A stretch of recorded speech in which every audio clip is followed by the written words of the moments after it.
Good day, ladies and gents, wherever you may be around the world, and welcome to Splendid Isolation number 117. As always, I'm going to start us off with a tune.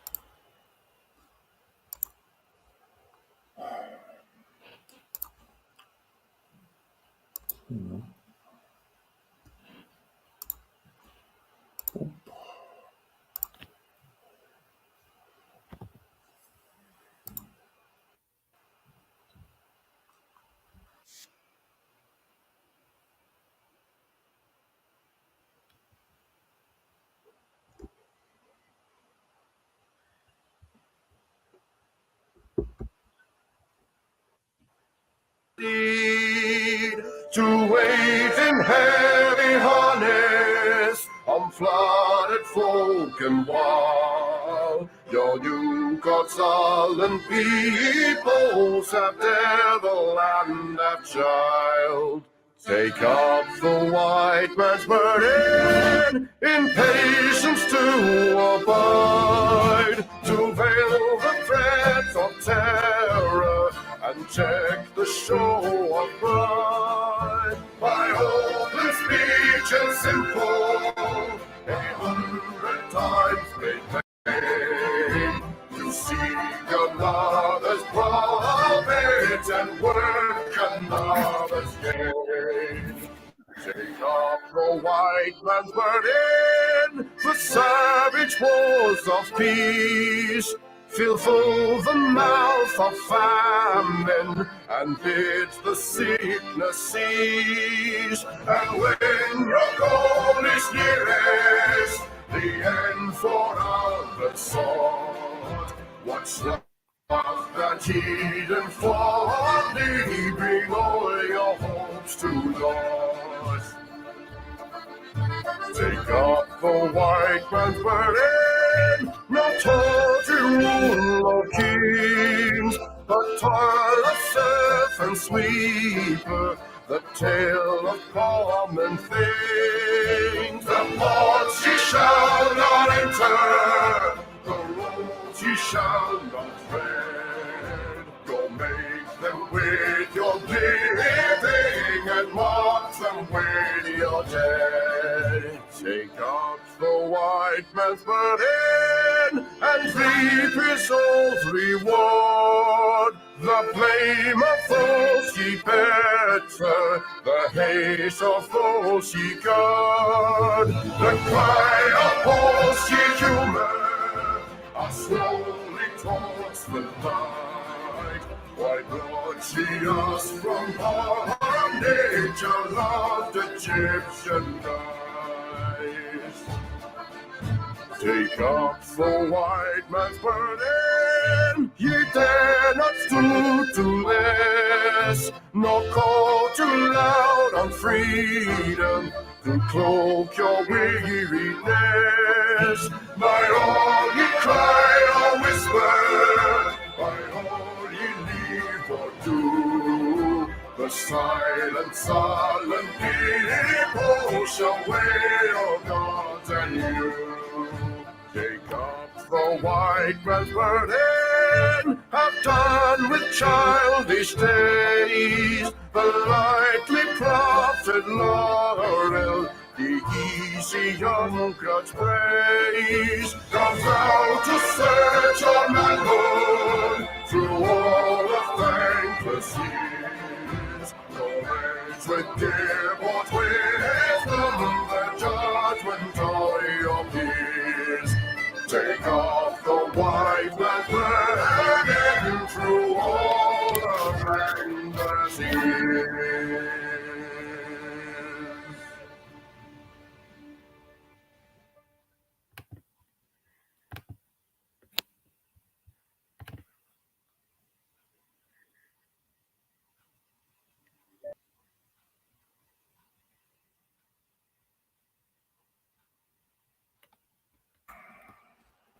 That was, of course, the excellent Chris Gard with his rendition of the Rudyard Kipling poem, The White Man's Burden.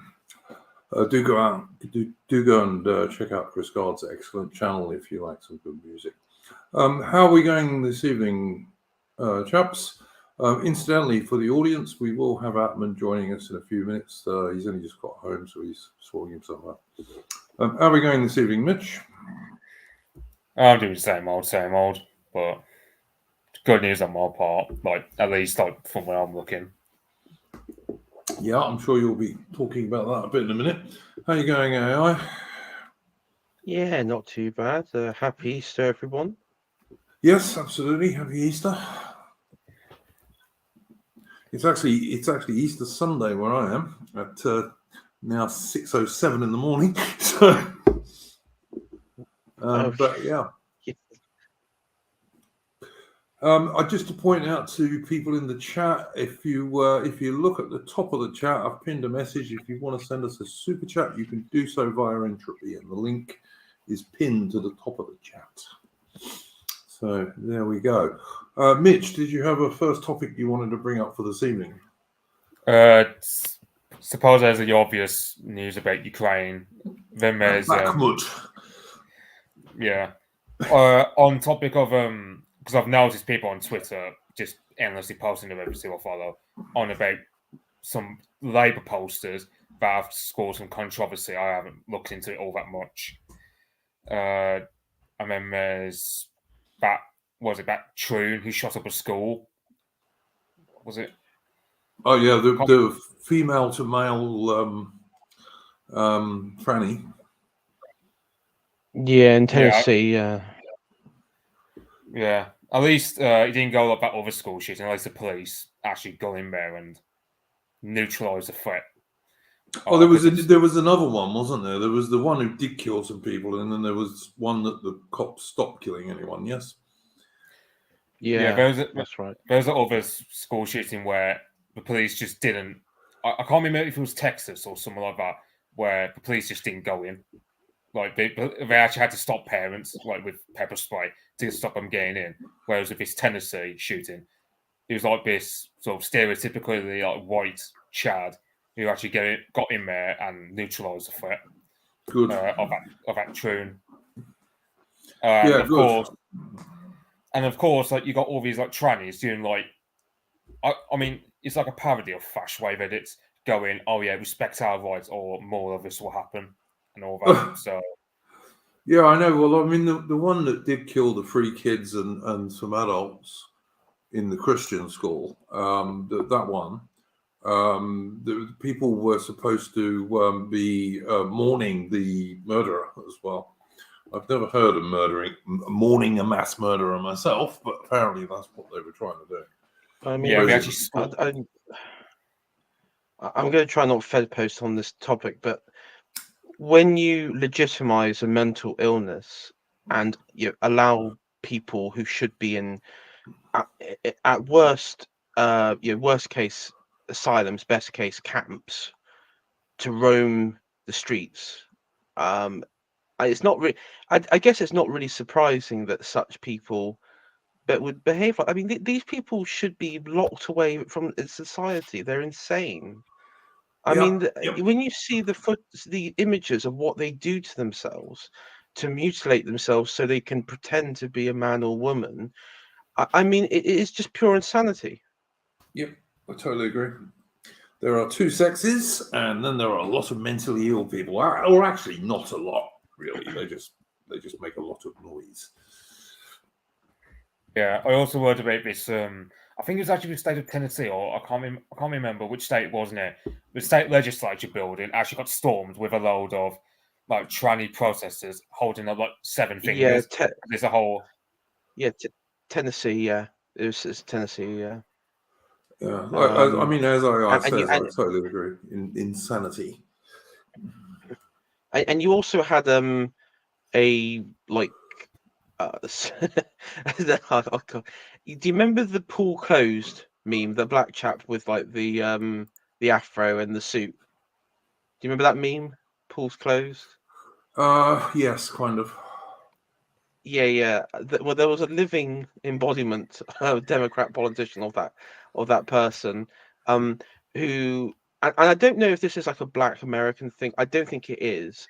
I think it's just an imitation of like the vitriolic Martin Luther King 60s civil rights era sort of persona that he was embodying. And it was over. It was because him and I think some few Democrats were removed, expelled from the assembly floor for being disruptive, I guess, and not letting other members speak.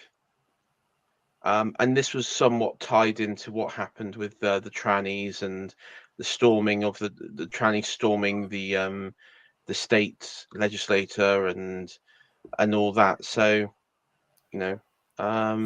I just find it funny that, if you get a school shooter who is a straight white male, and it doesn't matter if it's an incel or whatever it might be,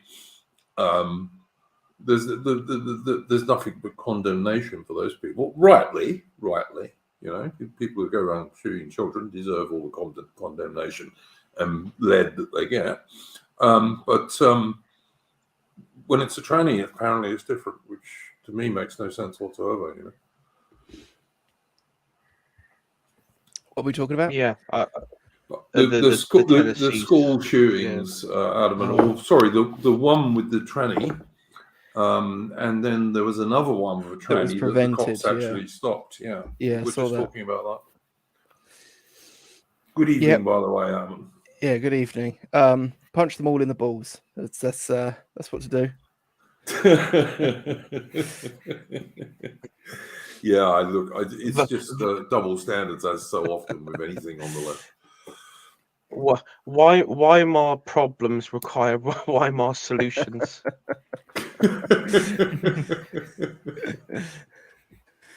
Yeah, it's one way to. It is. I mean, they're still actually sort of doubling down on that and pretending like it wasn't a big deal. I mean, you had someone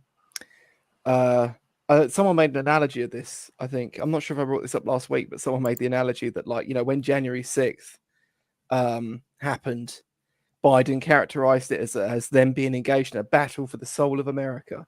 And then, when one of these troons goes and literally shoots up a school with children in it, they are the soul of America. That was what was said by the White House. Well, Biden was on TV just after the school shooting with a great big silly grin on his idiot face.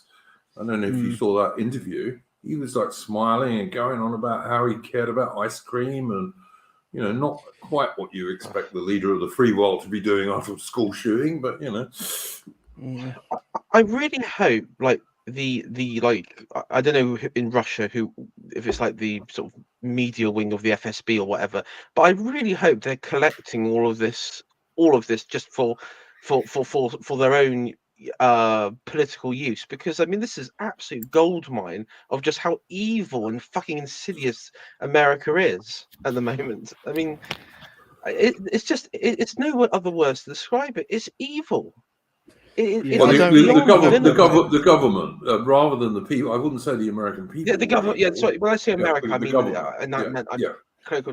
Yeah, the government and the governing bodies and the establishment. It is the most evil regime we've seen in probably in history. I mean, it's certainly most unpleasant. I would say that for sure. Yeah, definitely most unpleasant. They are. Yeah, it's like you'll get like these like Russian babushkas who they see this happen and then they get interviewed by these sort of pro-Western Russians, like these pro-Russian, these Russian pro-Western shitlibs who are the most contemptible life form I've ever come across, and they'll just like ridicule these babushkas in the middle of Siberia or whatever because they say, oh yeah, if we align with America, we get all this gay crap shoved in our faces and whatnot, and like, oh, look at the West, they believe in 95 genders and all this, and all these pro-Western shitlibs in Russia just ridicule them. But then I'm looking at that as like an actual Westerner. And it's just like, well, that feeling when babushkas, articulate my thoughts as well as any of you lot could do. Welcome, Rupert August. How are you going, mate? Yeah, doing pretty well. Sorry I'm a little bit late. That seems you've got a full house here. Worries. You're always welcome. Sorry, did I interrupt you there, Ataman? No, Mitch. Mitch, carry on, mate. Oh, that was my point. Just talk about how in Russia, especially like the sort of the babushkas, for example, and especially, I don't know, let's say the more patriotic Russians. Babushkas is Russian grandmothers, for anyone who doesn't know, by the way. Yeah, it's like you'll get these like normie Russians who they see this and it's like, and then they let it rip on their views. If say, I don't know, you get these channels like this channel called 1420, it's like this pro-Western Russian shitlib type. And these people will just ridicule the Russians actually saying, "Oh yeah, look at America. They have Chinese shootings and whatnot." But then, I was going to ask you, Mitch, about the Russian writer who was blown up in the cafe in St. Petersburg. Vladimir wasn't that Tatarsky. done by a Russian liberal woman who'd catfished him for like a couple of months or something beforehand? I don't know about the catfishing. Paid for by the Ukrainians, of course. Do we know I yet whether I was listening to Russians with Attitude, and they say that she was talking to him online. I think they said for 2 months beforehand, which is why he trusted her. Yeah, I mean, apparently when she delivered the, I think it was like a little statuette or something at the cafe with explosives in it. Yeah, and she was saying, "Oh, there might be a bomb in it." And apparently, Vladimir at that point, he actually went to the gift, and it blew up right next to him. So he was certifiably killed off, which begs the question of how much he trusted her, and why the hell did she say, "Oh yeah, there might be a bomb in that gift," even though she was arrested, I believe. She's in Russian jail now. Yeah. Yeah, she booked a plane ticket for the day after the bomb using her sister-in-law's credit card to go to, I think it's Uzbekistan or somewhere in Central Asia, or Russian cops. Yeah, apparently there's another suspect. However, that woman posted in the Discord, it turns out she herself was a victim of a bombing. So that is the second Russian writer that has been murdered via terrorism in Russia since the Ukraine war started, isn't it? Yeah. I mean, because there was Dugin's daughter was also murdered and I think they were actually after Dugin, weren't they? Yeah, I mean, I remember hearing earlier this week there are churches in Western Ukraine getting firebombed. I've seen photographs of that happening. Yes. Yeah, and also that I think there's one of the in Kiev, one of the more historic monasteries where there's been a continuous presence of orthodoxy since the Kievan Rus conversion, and monks have been Russian, or the term has been used, Russian backed or Russian monks, but what it really is, it's monks who conduct themselves and services in using the Russian liturgy, and not any modern forms of like the Ukrainian versions. And so when you see and I've had this argument with a few dimwits on Twitter who are known as the Tory boys, by the way. They will say, "Oh, this is just Putin back." Can't say stuff priests. like that. Yeah, it's Putin back priests and everything, but when you actually look into it, it's not. It's the you don't even know what their views are on the conflict itself. It's just that they follow the right, which has existed in Ukraine since forever. As I say, since forever. Since going back they became Christian. I mean, I think maybe one could say going back to Peter the Great, if you wanted to put like a proper historical marker on it. So 1600s, is that right? Or his dad. He was the Alexios the First was the one that did a lot of the ecclesiastical reforms. Well, the reason I said him because I wondered if someone was going to bring up the Old Believers or something, and I don't know enough about the Old Believers to come. I know that there was a issue, like the reason why there was a sort of schism there, but yes, that they have been consistent throughout the ages, and now they are being labelled as Russian Putin-backed priests, which is not true. They reflect the they reflect the locality for for hundreds of years, and now there is, ever since the conflict, there has been this great attempt to revise the history of Ukraine, saying that it was never part of Russia, it has no connections to Russia, and there's almost like this this Western secular history that's trying to recreate itself in Ukraine, um, on the sort of model of, really on the model of America, really.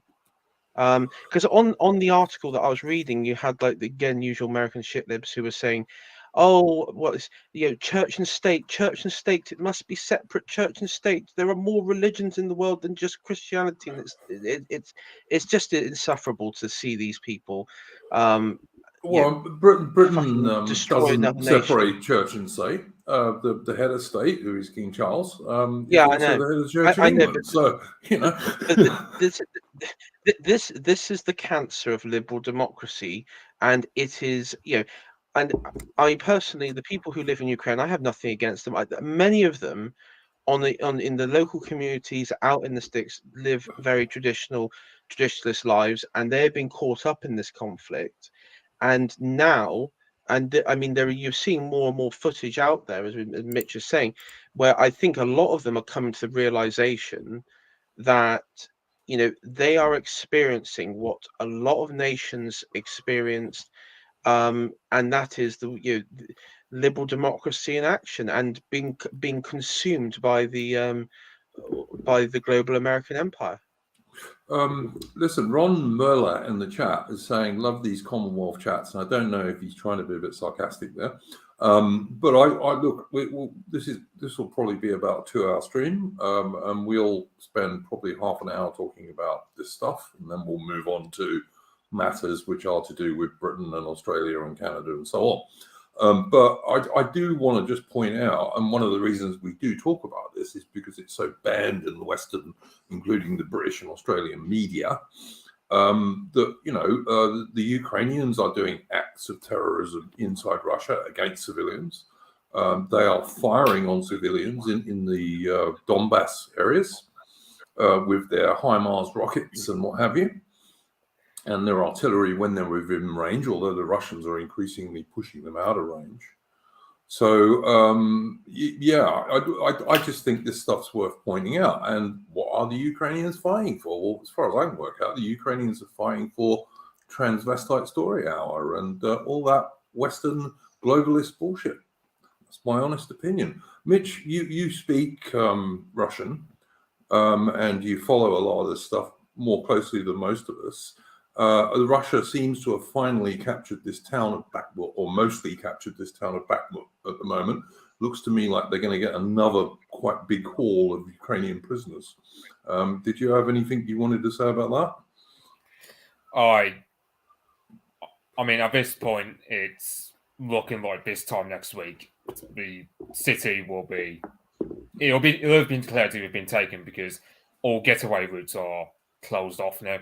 Any Ukrainians in the city can't get out, and any Ukrainian reinforcements can't get in unless they want to risk Wagner bullets killing them. So there's that.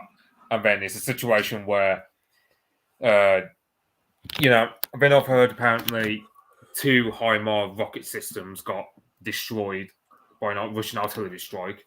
Good, so because they're using them to attack civilians. I'm glad that they were captured, because, as I say, they're using them to attack Russian women and children. They're not using them to attack the military, as far as I can work out.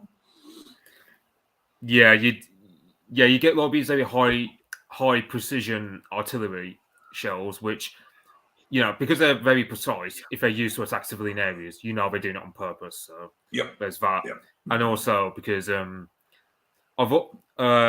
there's also like lots of rumours spilling out about Challengers and Leopards being deployed not far from Bakhmut, but I haven't seen any photos of it. So, Well, I couldn't mean, tell look, you. Mitch, as far as I can work out, they're going to get at the very most about 100 Western tanks, a mixture of Abrams, Leopards, and Challengers. 100 tanks is not going to save Ukraine. It's just not enough, nowhere near enough. Yeah, I don't. I mean, it's like then. Oh, what was my point? Yeah, in terms of like the challenges, I mean, again, like there's one photo that's circulating, but there's no guy popping out the hatch. There's no people in the photo, and it looks like it's just in a sea of mud. So I don't even know what's happening with that photo of a Challenger tank in Donbass. That's the only photo I've seen, so I couldn't tell you anything about it. It's just, yeah. And then you also got what? Then you get news about Ukraine, like in terms of, for example, I think it was the Times or the Telegraph. They released this type of graph of demographics in Ukraine, where apparently there's only 50,000 women left who are between the ages of 18 to 25. Lots have left, haven't they? Yeah, the rest have left, and all the children have also gone as well. So it's a situation where in 30 years' time, Ukraine will be dead as a country. Like there just won't be any more children because so many men have been dead or maimed, or the women have all just left towards Poland and the UK, for example. Well, the West, NATO, America and Britain in particular, will obviously fight to the last Ukrainian, you know? So yeah, I can't remember. There was a newspaper, I don't know if it was American or British, where they literally said, oh yeah, the Ukrainians are going to fight to the last person. So even the media is spinning it, but then it's also, the other hand, I'm also hearing that, what was it? Oh yeah, I'm also hearing like loads of, for example, Ukrainians apparently saying they're getting demoralized by just commanders being very bad, shall we say. Like they will just act aggressively towards, especially the conscripts. They'll just haze them and just treat them like they're scum, basically. So, they're being used as cannon fodder, basically. So, you know. Yeah, it's a situation where for example, there was that leak from NATO where it's claiming that like 75 Ukrainians dead, while only 15,000 Russians dead. Then it turned out that it was leaked through a Discord server for Minecraft, and apparently some glowy put it in there. Then it got circulated all over Discord and then all over Twitter. Yeah, we've got to be careful, by the way. If you're talking about those supposedly secret plans that were published and put online, channels have been yeeted for talking about that. So you've got to be a bit careful. Yeah. I mean, it's like you get the whole. Makes you wonder why, of course, but you know. I mean, they're spinning it as though it's like that. What was it? Was it March 1940 when you had that situation of like a German war plan for invasion of France getting caught in Belgium? But they're spinning it like it's that. But again, I don't know anything about it because I just think it's could easily be a plant. Yeah, could easily be a plant. Yeah, and it's just what I mean. I personally, you get this whole idea of like Ukraine is doing an offensive, and to be fair, the West are saying to Ukraine, look, you know, we're giving you loads of weapons. Show us that our investment in your cause is worth it. Otherwise, we'll just dump you for Taiwan because the Far East looks increasingly bad for American interests. Like you've got the Vietnamese, for example. They're getting into bed with Chinese, which 10 years ago was unthinkable, given Vietnam and China historically do not get along. So there's that. 555 in the chat says he'd be happy to hear the last Ukrainian if he was Putin. In actual fact, the Russians, in terms of their official coverage, propaganda, however you want to put it, the Russians have been quite careful not to portray the Ukrainians in a bad light. In fact, the Russians quite often say the Ukrainians are fighting bravely. They don't like the neo-Nazi types like the Azov group and all that kind of stuff. But in general, they're trying their best not to demonize the Ukrainians. In contrast, of course, to the Ukrainians who call the Russians orcs and all this nonsense.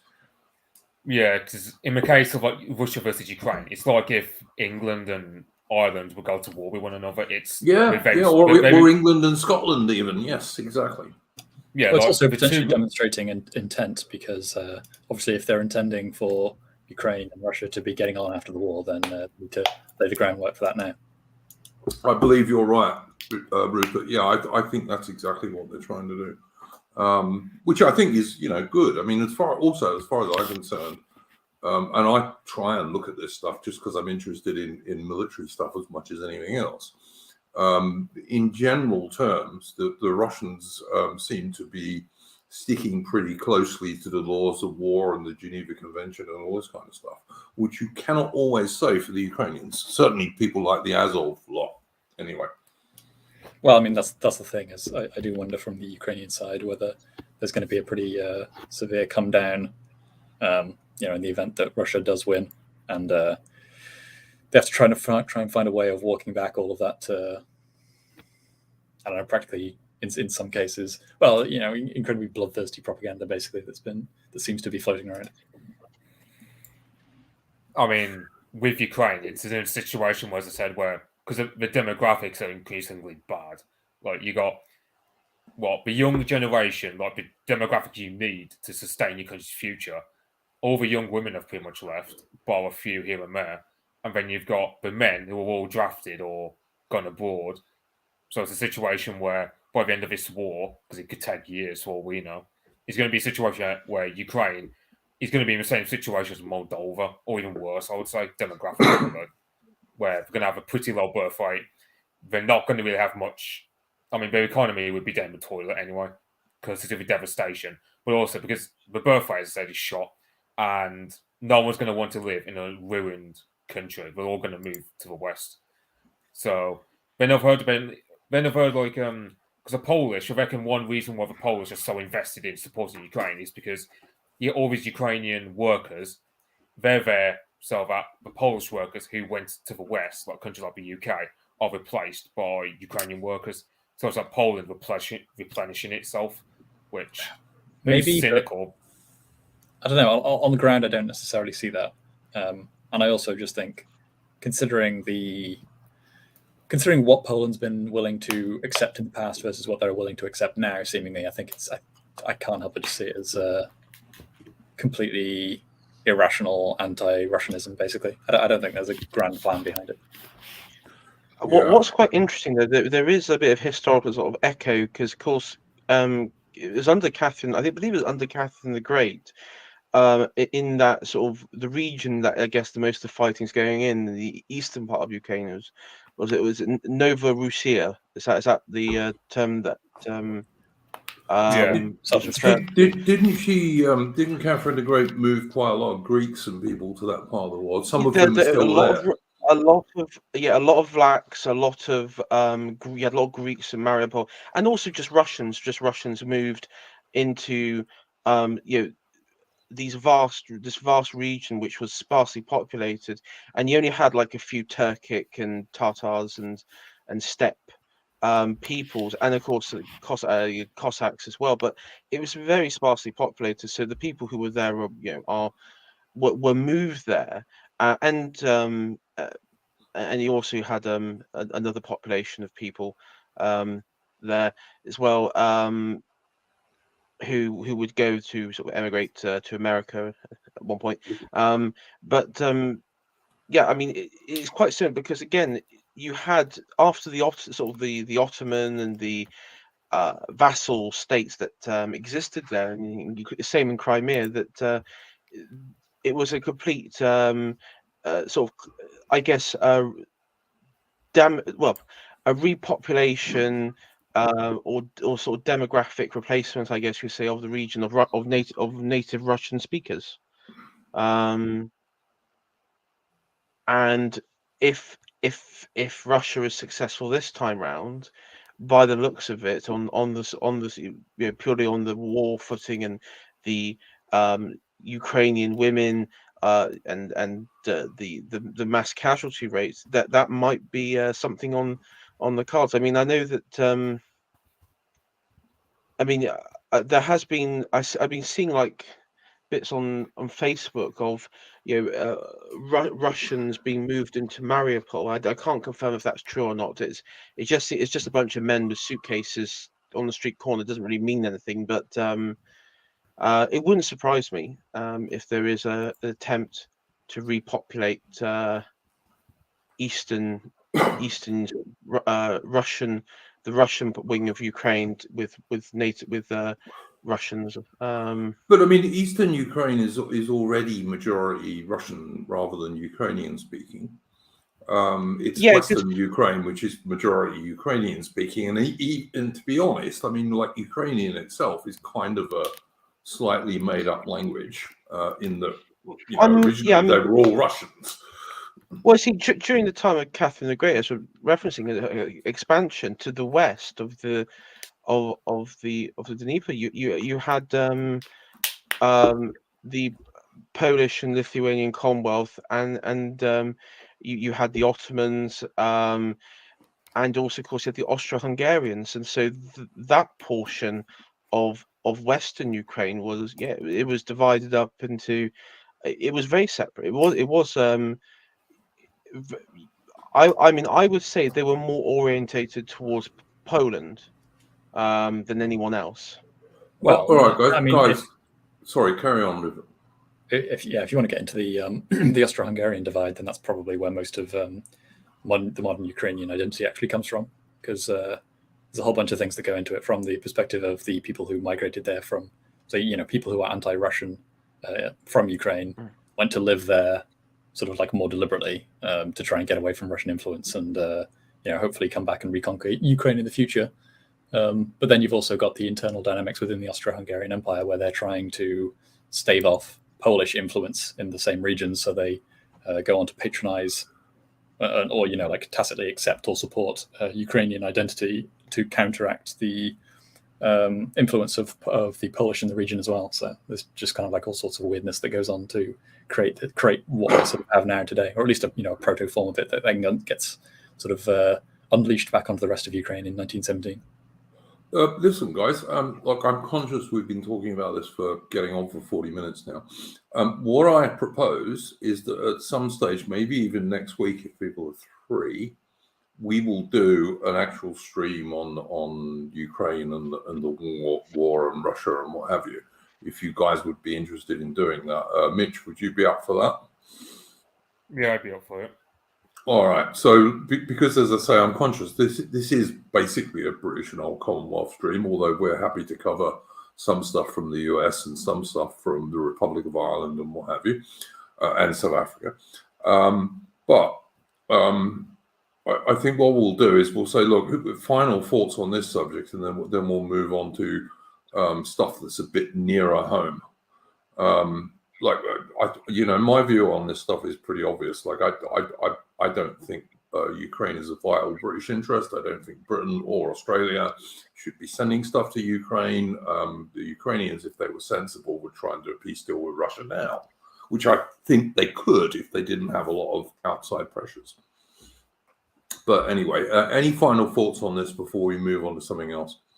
And yes, we will do a Ukraine stroke Russia stream at some stage, maybe even next week. So any final thoughts, gents?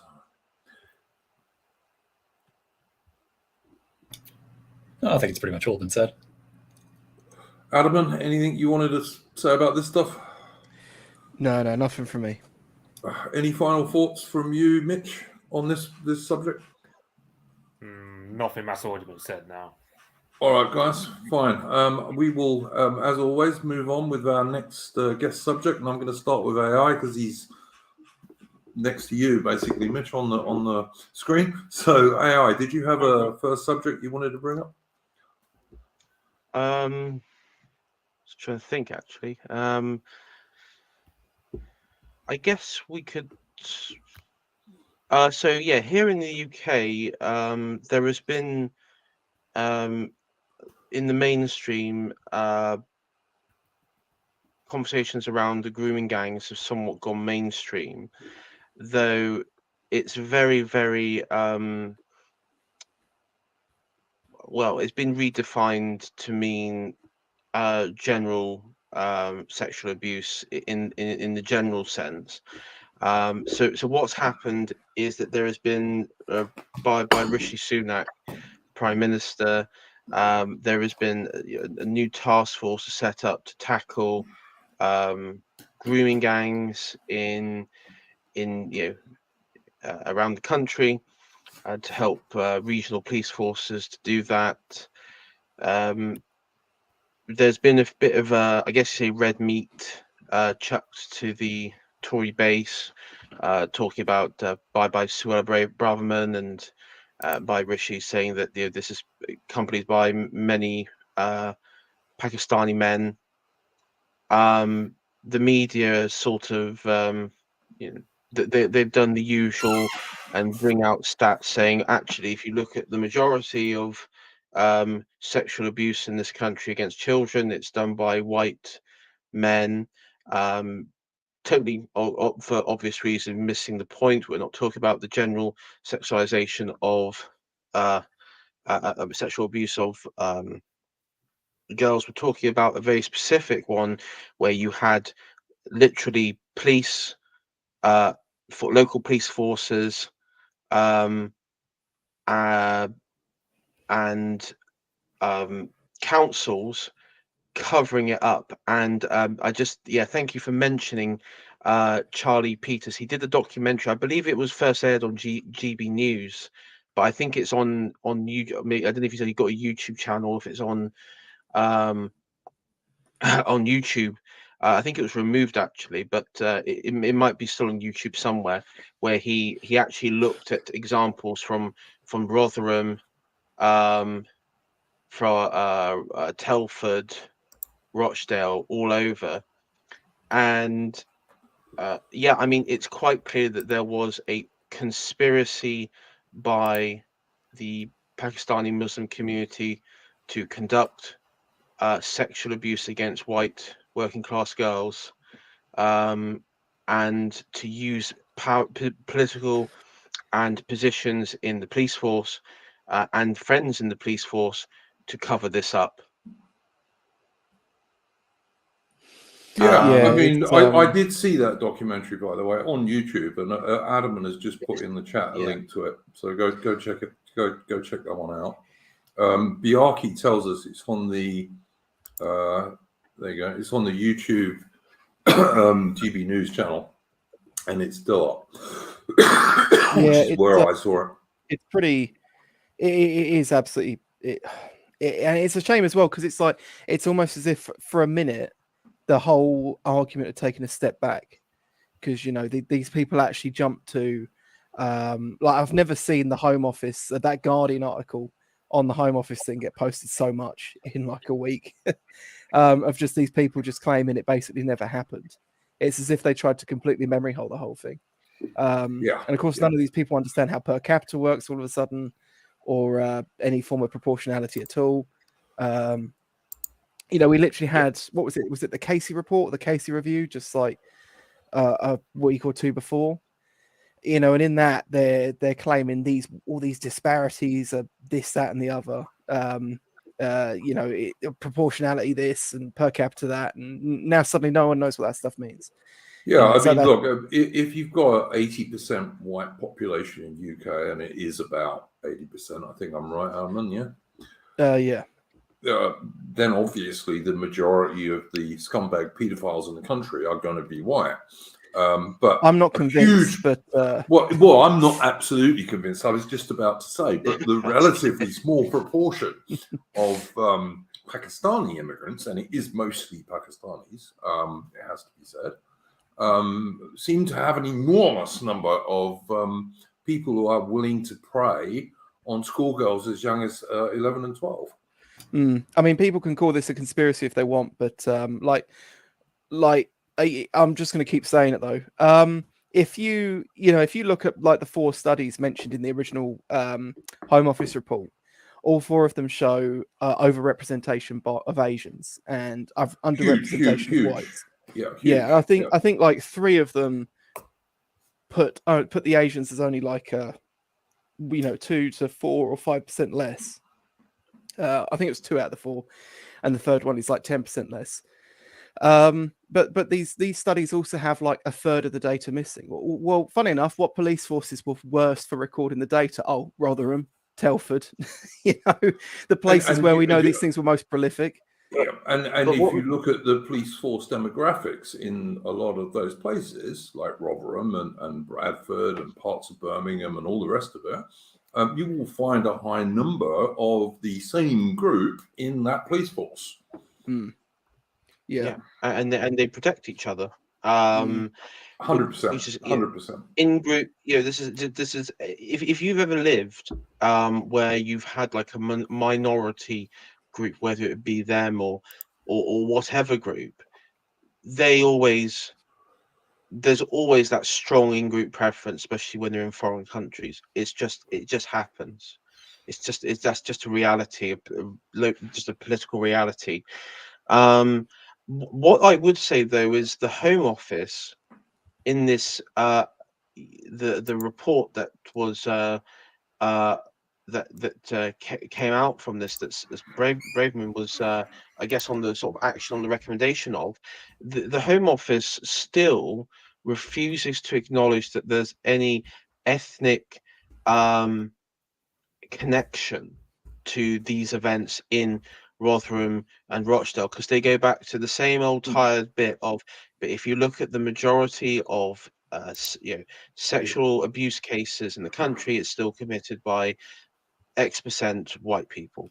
So and bearing in mind that the Home Office were part, along with CPS under Keir Starmer at the time, because he was the head of CPS at the time. Yes, people forget the leader of the Labour Party used to be the head of the CPS and did not prosecute these so-called grooming gang people. Yes. No, it was made to his attention, and he chose not to do anything. It was all covered up. It was covered up by majority Labour councils in Telford as well. It was covered up by a Conservative council, because the political parties in the UK are disgusting scumbags who wish to see the destruction of English people. And they're a union party. The so-called Conservatives are really, especially under unelected Richie Sunak, are certainly no better than the Labour Party in this regard. They're just not. And of course, the Lib Dems and the Greens are even worse. So Yeah. And it's also, another was important to remember is and it's funny because I saw I did actually catch a clip on Twitter of I think it was Starkey, and he was talking about it from it was an angle that I haven't really sort of heard of, but I have sort of heard. I do remember.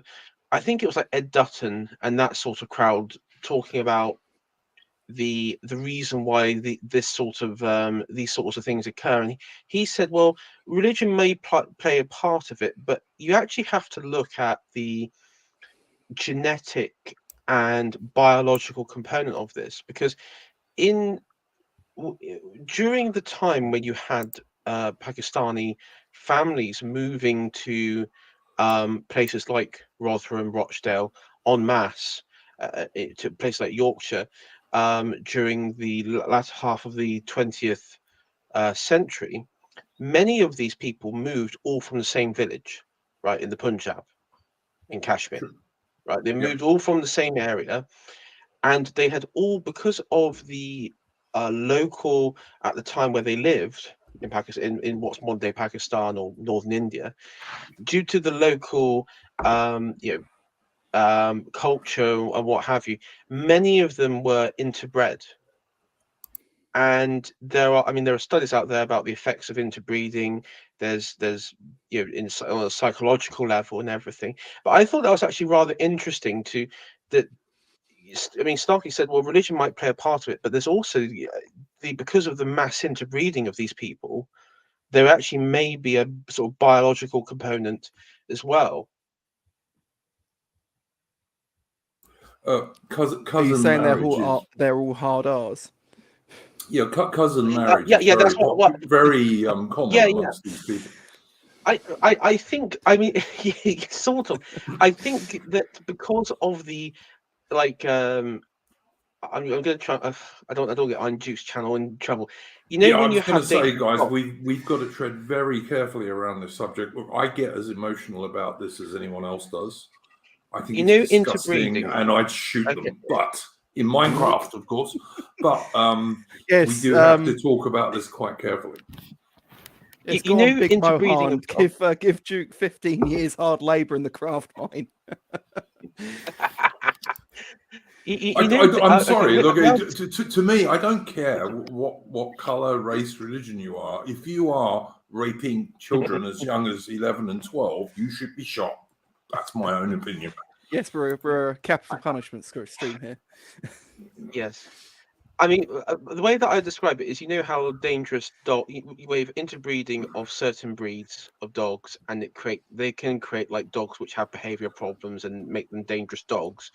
All I'm saying is, there are strong arguments that the same could be somewhat applied in the human world as well. We also happen to be a pro Borzoi stream here, so Yeah, Borzoi are lovely dogs. I mean, as Voxy, I think that was the point that Starkey was getting at. Is it does lower IQ levels, and it can create certain behavior changes in the group, where certain. Because this is the thing is,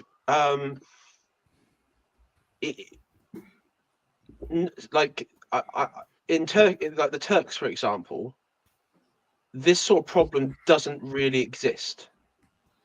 It just doesn't. But for this group, Turks? Sorry, Who did you say in the Turks? Yeah, when I was overseas, like in the Turkish group, the inter-cousin marriage and stuff, that wasn't a problem. It didn't really exist. Well, possibly in the hinterlands, but I mean, cousin marriage may not exist, but historically there have been some pretty strong undercurrents of. Oh yeah. Historically speaking, yes. So that would be a point against the idea that this is something that you could attribute to genetics. Or at least hang on, guys. Can I just answer this from the chat? This is Biarki, who's actually been on my stream before now, so he knows I don't shut people down. When did I say I don't care? I just said I did care. Did I not, gents? Did I not just say this? I get very emotional about this, to be honest. So I don't know what Biarki's saying here. He says I don't care. I need to care because of the way Middle Easterners targeted white girls. Happened exactly the same manner with Lebanese targeting young white Australian girls. Look, mate, I'm not arguing that what you say there is true. I'm not saying it's not true, but I didn't say I don't care. I do care, but you have to be careful what you say. This is YouTube. YouTube's not a free speech place. You know this. You know, you have your own channel, mate. But I'm not convinced you care enough, actually. I think I need to hear you say what it is you do to these people a couple more times. Go on. For the algo. I would shoot anyone of any race, religion, or I didn't mean it. who interferes with children. No, I'm sorry, I would. If YouTube wants to yeet me over that, then let them do it. I just don't think you should sexually interfere with children. I think it's wrong. We're an honest people. We pay our debts in full. Biarki says, I don't care about the colour. Yes, I do, mate. But this is YouTube. So there we go. That's all I can say about that, mate. So but I beg your pardon, gents. I didn't mean to interrupt you, but I don't like people lying about what I actually said. So, you know. And as Mitch says, we're in Minecraft. We're in Minecraft, of course. And it's also important to remember that it was the one of the only people in UK mainstream. Well, I say the closest thing to mainstream media who was really beating the drum for the survivors and the victims of mass rape by Pakistani Muslims in this country was Mark Stein, who also did that, like the COVID, who sort of covered the COVID damages from the thing. I can't say it on YouTube, but you know what I mean, the thing. And he, with all that, it was actually the grooming gang stuff that got Ofcom, the famous neutral institution created by Tony Blair and friends, that got him kicked off GB News because he had a heart attack, and then the GB News, Civic Nationalists Incorporated wouldn't have him back. So what a surprise! Yeah, Wasn't it so Ofcom as well? it was I off. think- It was Ofcom. Yeah, he was asked. He said that he was asked by GB News that if he was to come back, he had to toe the line and talk about stupid crap about like tranny toilets and all that, and not go on about the real pressing issues of the country.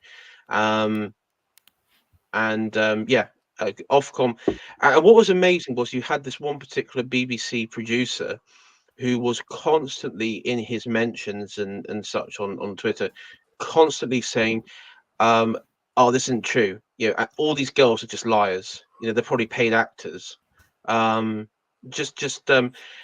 many ways, he was doing exactly what that Alex Jones fellow did with the whole Sandy Hook stuff. If you remember that from several years ago. Just blatantly denying which is another subject reality. we're not allowed to talk about, because we have free speech in the free world.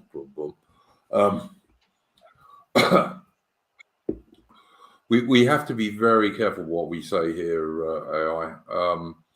Look, I'm an Anglo-Celtic nationalist and traditionalist, and I think Britain is a traditional Anglo-Celtic nation, and the Anglo-Celts are the indigenous people of Britain.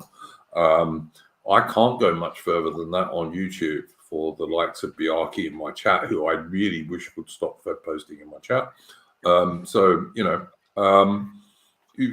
People know what we think about this stuff, all right? But there's only so much we can say on YouTube. Yeah, you have to attach a disclaimer by starting off by saying you'd shoot them. I pointed out, and I would shoot anyone who interferes with children. Yeah. Of all races, Actually, religions, colours, and creeds. I pointed that out. Hold on a second. I'm completely, you interfere with kids, as far as I'm concerned, that's it, all right? But I am not turning around and saying I'm ignoring the fact that this is like one ethnic group doing something to another ethnic group. But we're on YouTube. And also I'm in the UK, which has very strict hate speech laws. I will preface this. I do not agree with Starkey's analogy or anyone else that there's a biological component of heavy inbreeding. There's no truth to that, and I support the nation of Israel in all their endeavours. So I just leave it at that. I don't support, and I support the UK government and the Home Office. And yeah, there's no such thing as racism. Or there's no such thing as and white racism, whatever it is. So yeah, that's I'll leave it at that. Yeah, look, we've talked about this issue quite a few times on this series of streams. If people are not clear on what I've said, Biarki, please stop doing all caps in my chat, or I will time you out. All right, I don't want to, but I will. I mean, the thing that, as say, John Best says, one of the victims of the Telford grooming gangs is she's a mixed race. She was a commentator. She was a lot of Mark. I saw Mark Stein actually quite a bit back in the day, and she's that's right. She's now running to be a Conservative councillor there, and it is a difficult one because, well, I would just say don't don't send her any shit her way, basically, because she says she wants to go there to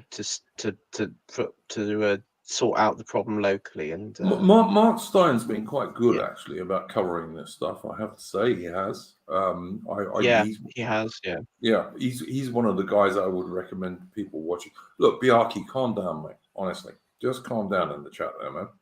All right. I think he's just saying that nothing he said was a Fed post, and he. All right, fine. If nothing you said was a Fed post, my apologies. Just calm down, mate. All right. Look, when you've asked to come on this show, I've let you in. So I'm not someone who wants to stop you talking. I've even recommended your bloody your own YouTube channel. All right. But this is YouTube, and we have to work within the rules of YouTube, which are not in any way, shape, or form anything like free speech, sadly.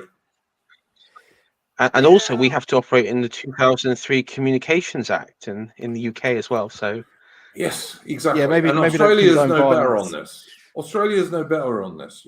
When during the so-called, in inverted commas, pandemic, you could be arrested in Australia merely for posting on a Facebook group about a protest you were going to do.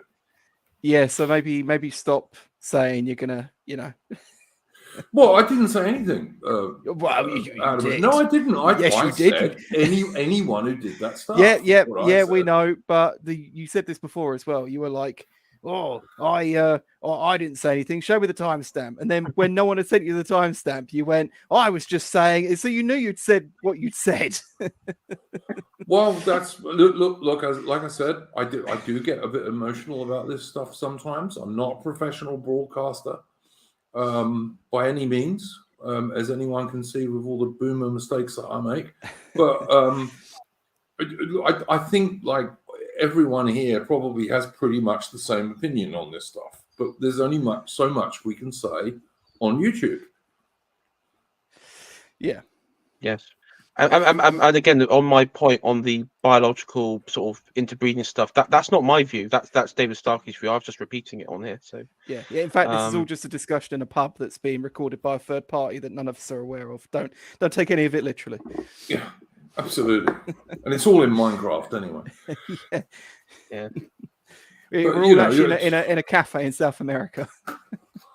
Yeah, we're all in Caracas, but. I don't know, guys. You can't please everyone all the time. You'll always get somebody like saying this, that, or the other. Like I said, I think our views on this are all probably the same, and I don't know that any sane human being is in favor of adults sexually interfering with children. That's just it, isn't it? I think though what. I don't know. I can't speak for Australia or other countries because there's people all around. There's people in the US and chat. There's people all over the world. But I can say that one of the problems in the UK is, and there are every other day, and you guys probably see it. You might see it in real life, or you might see it on social media. But articles or bits in the papers saying. What start off with the white privilege stuff now, decolonize the countryside, remove white aesthetic from this, or Christian local Christian tradition from that. And I don't think it can be stated how far the demonization of white English people has gone, that in some ways I actually think there are some leftists out there who have internalized, okay, these white girls are getting raped, well, they probably deserve it for historical crimes of their people. Wow. It would not surprise me. It would not surprise me. That's true.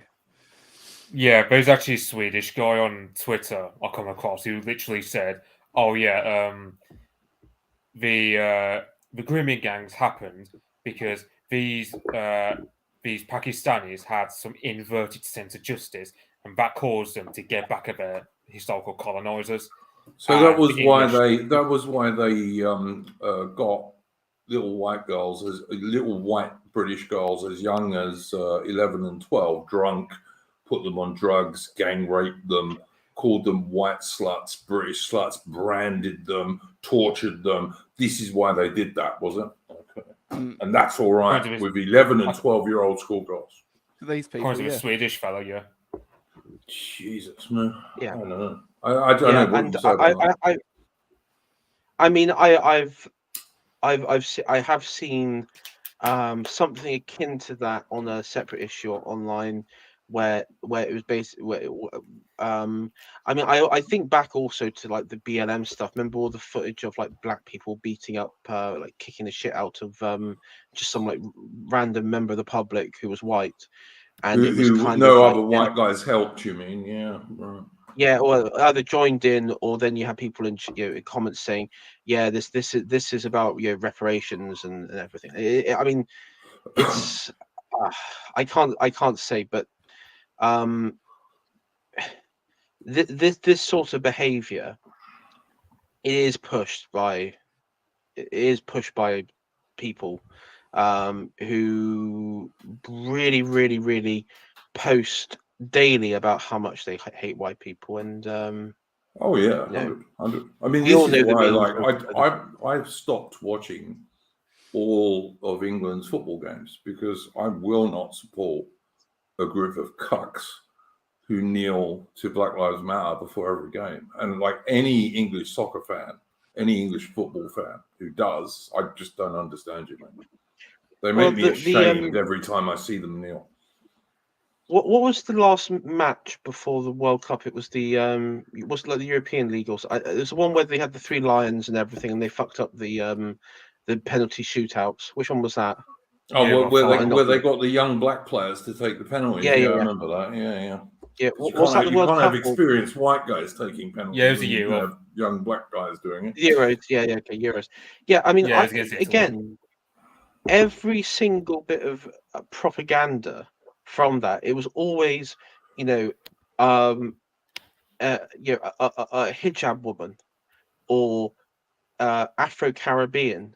It was constantly rammed down to the point where I think even like on some of the match clips against when they were at the final against Italy, every sort of member of the crowd they cut to, it was either some hijab woman or some black chap or some or like sort of a multi-ethnic collection group of people. So yeah. Yeah, And that's I mean, meant look, England. as far as I'm concerned, real British people are Anglo-Celtic, and that's the end of the I mean, story. I've heard Rashford's done more for English people than certain people. So apparently he's he can be English. Who? Well, Yeah. no, that's impossible. That's impossible because English has always historically meant people of Germanic, Western Germanic heritage. That's just ridiculous. No, I can't. I can't be. I've got it on good authority. It's up to what passport you have, eh?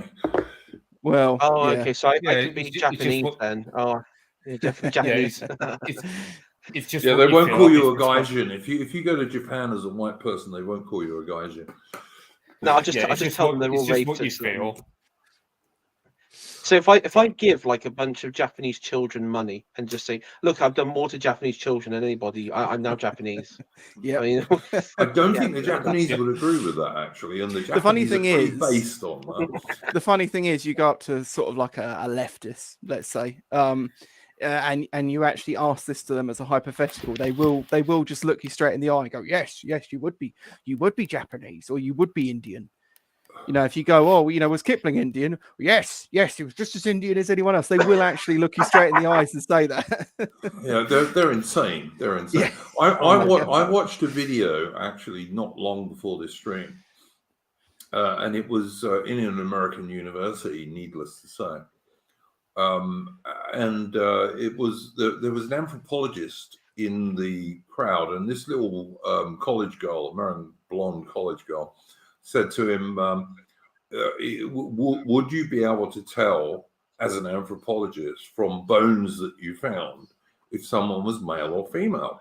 Now, anyone who's watched let's say, Time Team, for example, knows very well that you can find ancient bones from the medieval era or the Romans and what have you in Britain. Yes. And the experts can tell you quite quickly from quite small quantities of bones whether someone was a male or a female and roughly how old they were. And how they died in the cases. And sometimes how they died, if there's enough of it, yeah. And even sometimes about their life, because they can tell from like muscle attachments and stuff like this. But I mean, even like obvious things like there are particular bones on humans which are different in men and women.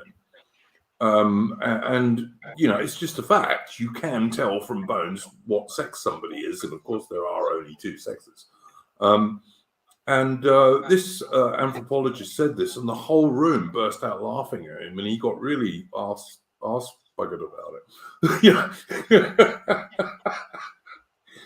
Because, you know, if there's a murder, they'll send a pathologist, and the pathologist can tell whether it's a man or a woman, you know?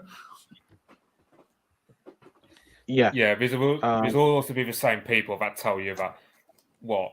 So you can't tell the difference between a European and an Asian from bones. So, for example, Cheddar Man is black because we say so. Yeah, and they but still that say that was- as well. I mean, the whole Cheddar Man thing. There was, I can't remember. He's an older chap with a mustache on YouTube. I can't. Is it History Debunked or something? Yeah. Yeah, and he actually did like a great sort of takedown of that Cheddar Man myth. It's basically the other one who did AI is someone who you would have, because you go on AI streams occasionally, don't you? Is it Survive the Jive? No, the older Welsh dude who's been on there for years. Oh, Shinobi Yaka. Shinobi Yaka, yeah. Shinobi Yaka did it. Yeah. I think it's still up on his YouTube channel. He did a brilliant takedown of the Cheddar Man nonsense, because it is nonsense. Yeah, basically the findings was that he was it hunter gatherer, but that when it came down to the recreation, they pushed up like the melanin to like the max deliberately just so that they could have him as black. And it's like, oh look, he's black. Ah, there you go. Oh, take that, you white race. And the chap who did it actually said on, I think on Reddit or some forum, because it was it was just before the EU referendum, that he wanted to do it so that it wouldn't help Leave campaign. Yeah, and the other one, which was one of my favorite ones, is I think it was somewhere up north that there was a grave of this Romano-British woman, and she had like this ebony bracelet, and because it was styled in this like African style, ebony and all that sort of stuff. Oh, she must have been African, so she became like a symbol of like Africans living in Roman Britain. But reality is she was just a very wealthy Romano-British woman who could afford, or her husband could afford, the importation of a very nice bracelet. Well, they tried to ebony. They tried to make the same point about Septimus Severus, the emperor. There's an irony about that, though, because he came from Africa, and that's sort of the logic that they're going for, even though he came from colonist. North Africa. Well, no, not only that, but he came from I think it's patrician stock, like Roman patrician stock. So he was literally originally from Rome, settled in Africa. But the ironic thing about all this is that he's just about the only Roman emperor that we know of and can confirm was a racist. Yeah, absolutely. Yeah. I mean, look, the thing is, I mean, all of those people were Semitic in that part of the world, and they were whiter than they are these days because, of course, it was before the Arab invasions. I mean, they were like Greek, Phoenicians, the Carthaginian, Med people, and and also just to forget, even before the arrival of the of the Arabs, you also had the short-lived Vandal kingdom. So You know, there were Oh Aryans yeah, in absolutely, and they were in North blonde Africa Northern before. Europeans. Yes, 100%. Yeah, Yeah, absolutely. You're yeah. so right. AI. So And I mean, so on top of that, the there's a tradition in like classical world painting, like Greek and Roman painting. You always paint the guys darker than the women. The women are always quite pale, but the blokes are often shown to be quite dark, and that is purely suntan stuff because the women mostly stayed inside doing their work, whereas the blokes were outside doing stuff, you know, like military stuff or on the farm and all this kind of stuff, you know.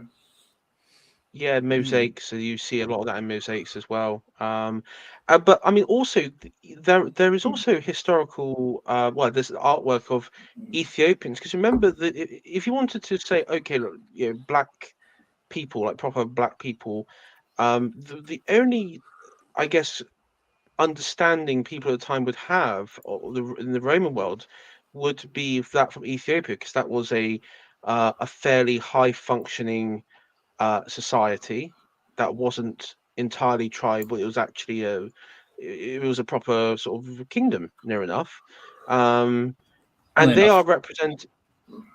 sorry. Funnily enough, that's where Sorry. the this anecdote about Septimus Severus comes in, because he encountered an Ethiopian legionnaire supposedly, and he took it as an omen of his upcoming death because the man was so dark.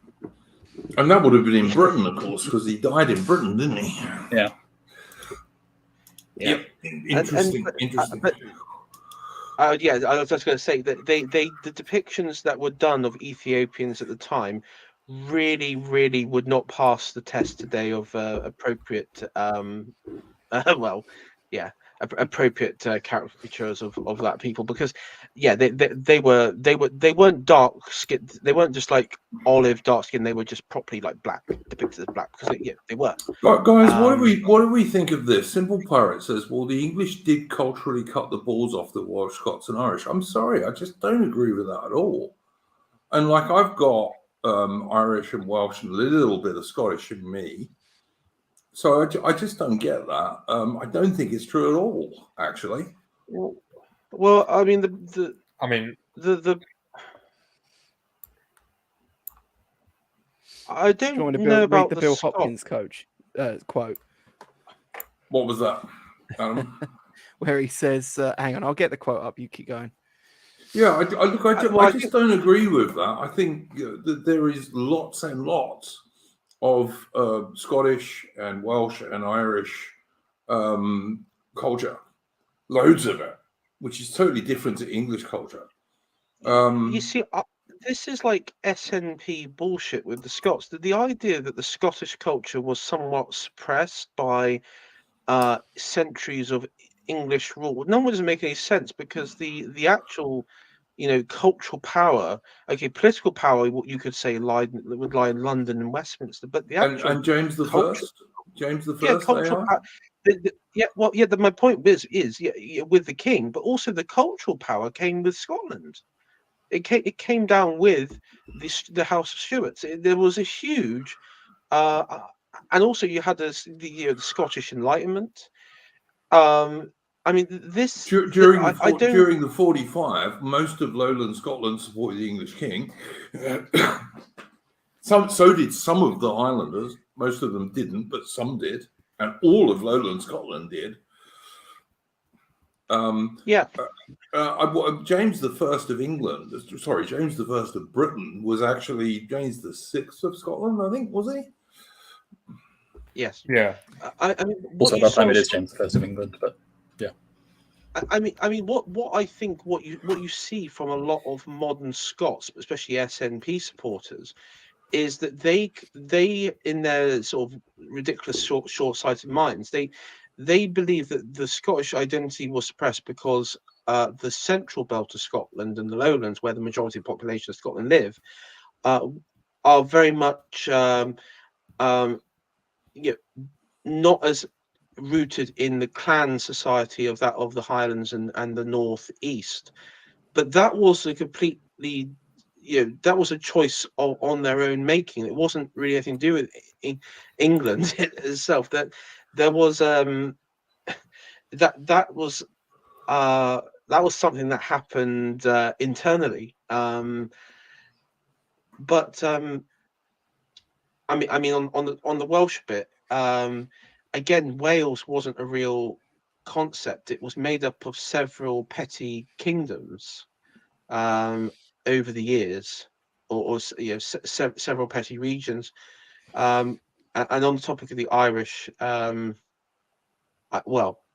think Ireland. I mean, Ireland always had, under English rule, under British rule, had a strong sort of sense of identity, and they were, whatever you say about the Catholic Church in Ireland, they were able to maintain itself within the Irish population quite the well. Catholic Church in Ireland was only destroyed in Recently. the last 25 years or so. Yeah, but I mean, the biggest by people who supposed Ireland, Irish nationalists who are all Brits. yeah, I mean, the biggest enemy to Irish identity is the Irish establishment itself. It appears. Who would have thought? Today. Yeah. I mean, Sinn Féin are totally in favour of mass third-world immigration into Ireland. Totally in favour. Oh yeah. They're fully on board with like gay anal sex and all that crap. I mean, King George the IV and William and Victoria were full on, totally, absolutely in favour of Scottish nationalism and tartans and kilts and all this stuff. Totally in favour of it. I just don't think that Pirate, whatever his name is correct about this at all. Well, let me be the counter argument then a little bit, because I do think there's a slight kernel of truth in places, especially in the case of Ireland, if only because Ireland being probably the most, the longest running royalist stronghold after the end of the first English civil wars, they suffered incredibly badly under Cromwell. Yes. So did Scotland. Yeah, I'll agree with that, but I'm no fan of Cromwell. So. No, neither am I. But so in that sense, although obviously the modern movements are representing something entirely different to what was being stood for at the time, there is sort of something of a truth there, especially considering Ireland lost basically its entire aristocracy. And the entire top level of its society. I'm not going to argue with someone who has Rupert of the Rhine, the royalist cavalry leader, as his avatar, about the English Civil War. But I mean, I would, like you, Rupert, I would have been a royalist in the English Civil War. I certainly wouldn't have supported the Roundheads, the Parliamentarians, or Cromwell. So Yeah, I mean, I suppose in some sense it's worth bearing in mind that there is a way in which Scotland and Ireland had been fighting for a cause that we now think is, that we would have preferred, perhaps, me especially. Yes. I don't disagree. And in that pursuit, in a lot of ways, they suffered quite heavily when England represented something that we would be quite averse to. Again, this is something we can do a stream on at some stage if I can get the right guests on. I'd happily do a stream on the different parts that make up the United Kingdom and where we went right and where we went wrong. I'd happily do that if people are interested. But since you've been talking, Rupert, did you have a topic you wanted to bring up? Nothing else in particular. The only curious point that I saw recently is I think GB News did a bit on it, but I've seen a couple of other schemes elsewhere. There are some places that have been trying to poach Englishmen, basically. In this case, it was northern Spain, a village in northern Spain that was offering to just outright pay Englishmen to go and live there. But I think it's quite curious, if you combine it with Peter Hitchens' point that the relevant battles are all over and now the best thing that the young can do is flee. Then if other countries are paying you to do it, that's quite interesting. I think there's also another. It was Western Australia. Like one of the regions of Western Australia was also setting out on a policy to poach Englishmen. Well, I'm not against English or British guys moving to Australia. I think you've got to realise before you do, though, that Australia has exactly the same problems as Britain. Oh, I know. We're not so far along, I don't think, in some respects, in other respects, we're further along. Look at New Zealand, for God's sake. I mean, and look at Canada, for God's sake, which I mean, Canada's even worse than the UK, I think, in most respects these days. Yeah, proximity to America will do that too. Yes, absolutely, and losing track of their old Commonwealth roots. I was actually listening to a Canadian doing a stream a couple of days ago, and he was absolutely saying that when Canada lost its view that they were kind of Brits in North America, which really only happened in the 50s and 60s, that's when they lost their way. Yeah, Pierre Trudeau. Yeah, exactly. That was the guy he was talking about. Exactly. Yeah, the stepfather of the current prime minister, we believe. Funny enough, the Ukrainian diaspora had quite a lot to do with that, actually, as a pressure group. Doesn't surprise me. Just a curious little tidbit.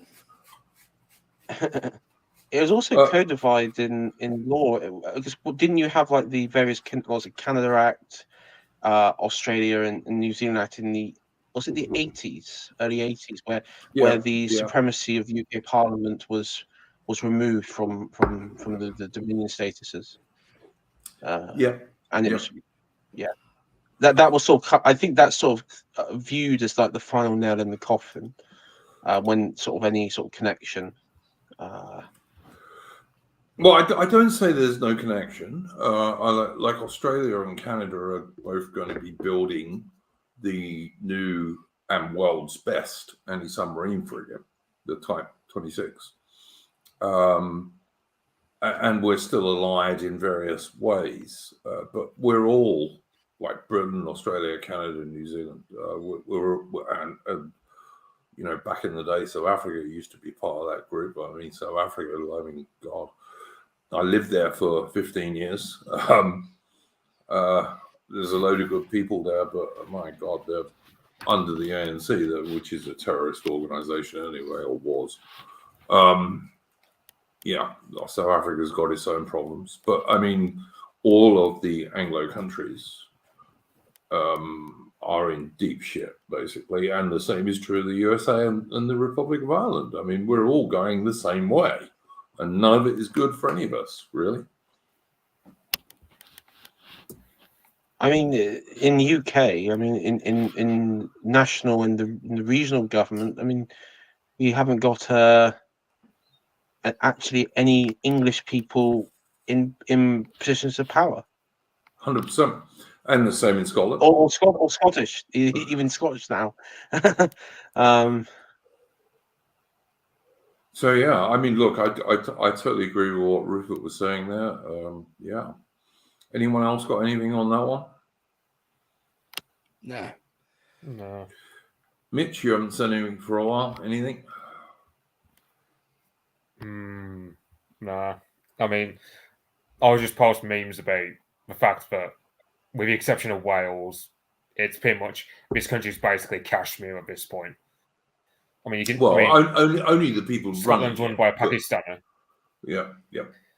Well, you get my point. It's just like, I mean, all I can do is laugh at the situation, to be honest. Because if I didn't, I would end up crying at some point. Yeah, no, I don't disagree. Ataman, anything on that one? No, nothing from me. All right, Ataman, did you have a subject you wanted to bring up? No, we've kind of covered everything anyway. I probably would have brought up. Because like I've got one, but it ain't especially interesting. But I mean, it's worth talking about, I guess. But I was hoping you'd have something local to bring up or what have you. No, nothing at all. I've been working, busy. Yeah, no, fair enough. I was going to mention the new Nike advert, but I'm not really sure if I want to subject anyone here to that. Go on, man. Tell us. Well, it's just I don't even know who this person is. Is it Dylan Murphy or is it Dylan something or other? It's a dude, right? It's a fucking dude in a woman's sports bra doing the advertising in for Nike. And they just came off the back of doing a should probably say it. It just came off the back of doing a Nike, not a Nike, a Bud Light advert as well. And both of these companies seem to have gotten pushback on this, but of course they're just pushing on regardless, as they always do. And yeah, that's kind of it. People should go and watch it and treat it as self-flagellation this Easter weekend. Is it as bad as Bud Light, etc.? Well, that's the thing, that it's it's pretty bad. This person in particular has been really, really pushed quite a lot. I'm not really entirely sure why. They had I think I remember seeing as well a clip of them having a particularly famous Hollywood actress kneeling to him, I should say, on a TV show, but on an interview show. Yeah, that was it. Yeah, Drew Barrymore. I mean, I would.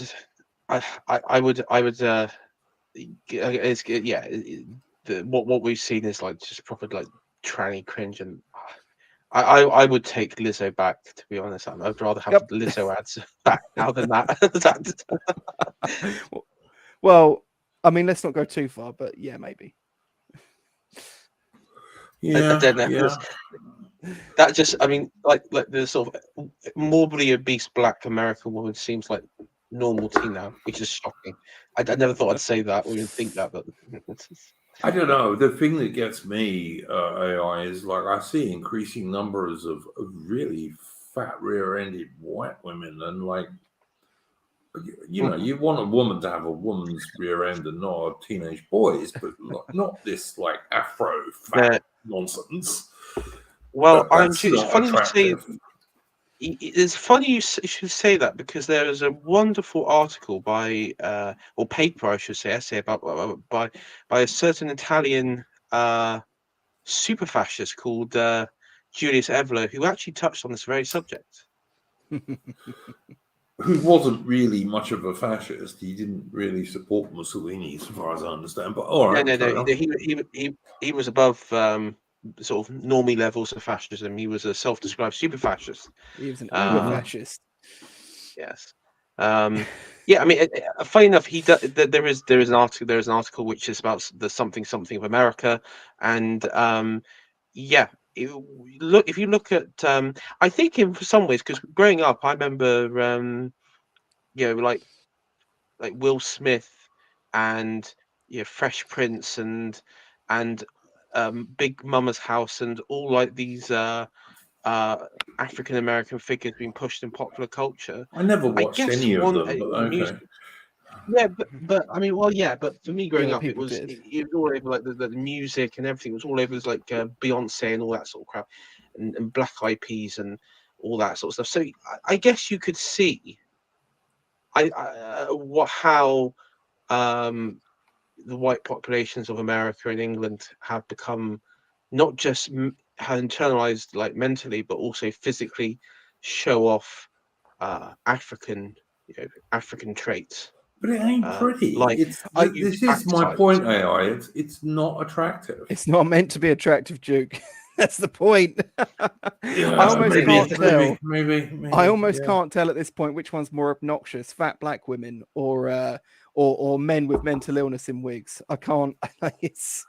Look, if you ask me what's my ideal of like feminine attractiveness, I'd say people like Marilyn Monroe or Sophia Loren.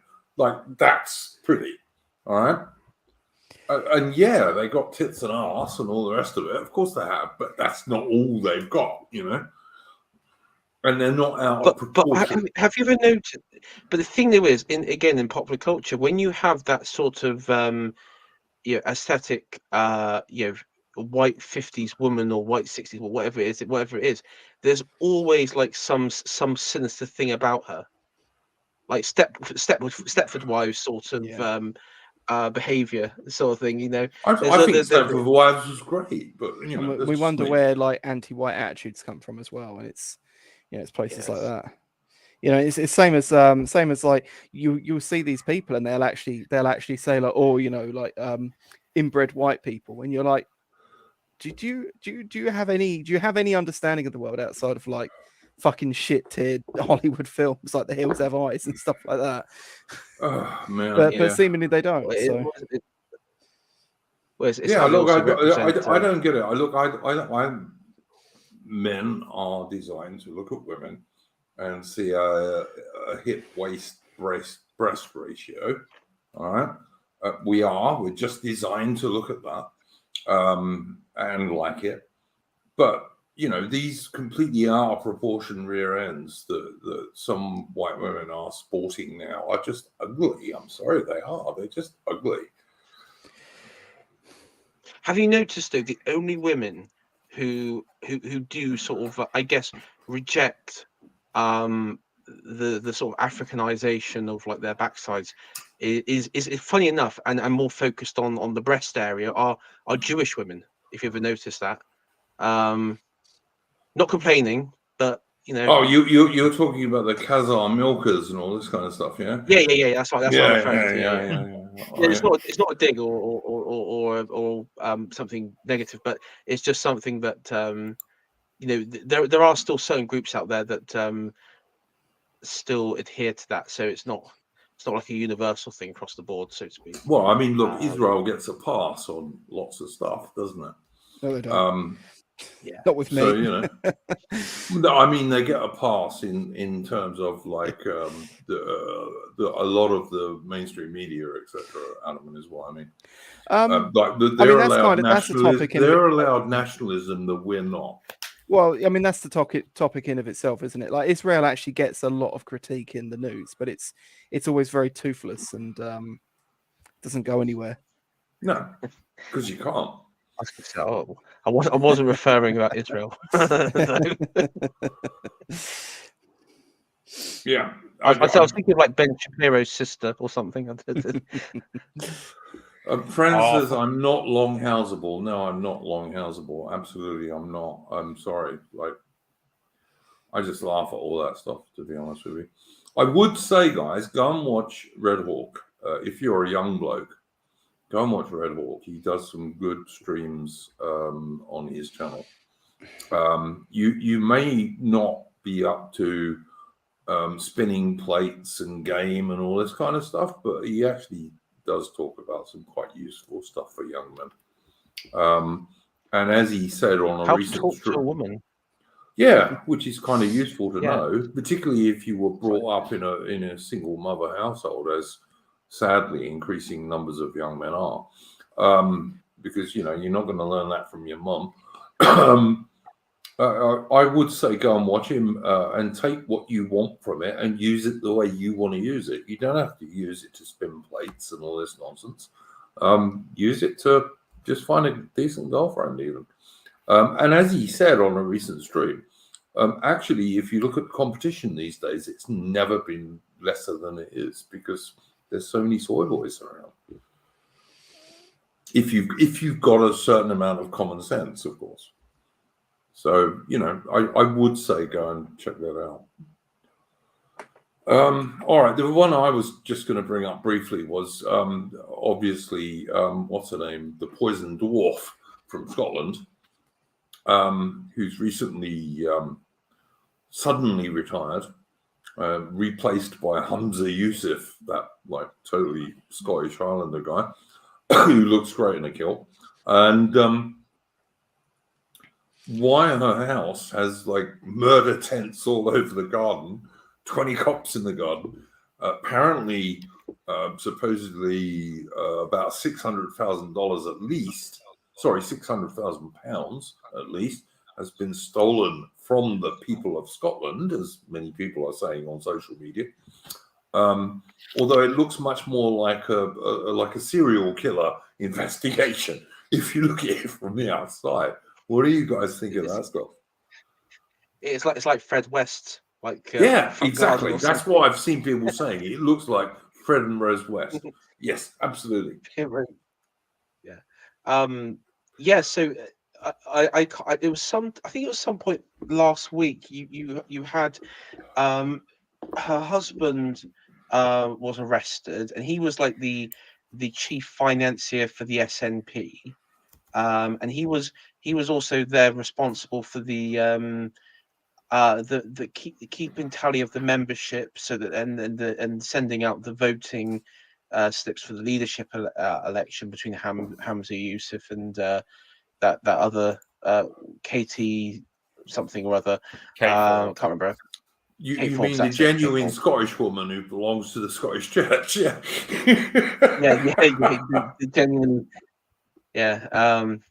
And she and of course that result was 52-48 split. He came out 52% and she got 48. There are a few SNP people who were saying that, well, if that information was public beforehand, and that there was an investigation and everything, and then the results may have been different. But yeah, there's money missing, fraud elements involved, and also the SNP offices in Glasgow, I think, were raided, or was Edinburgh or Glasgow were raided at the same time. So yeah, there's been a lot of things going on. I mean, I don't know the full amount. I mean, yeah, 60,000 I see going around, but I don't know. And because of the laws in Scotland on reporting on this, they're not really allowed. They can't. There isn't a sort of media blackout because the laws prevent. I guess anyone reporting on this, and until the case is sort of done with. But trouble is, Police Scotland has a close tie with the Scottish government. So yes, they do. Yes, they do. Yeah. I've had Scottish people tell me it's not 600,000; it's more like 7 million. That's probably about right then.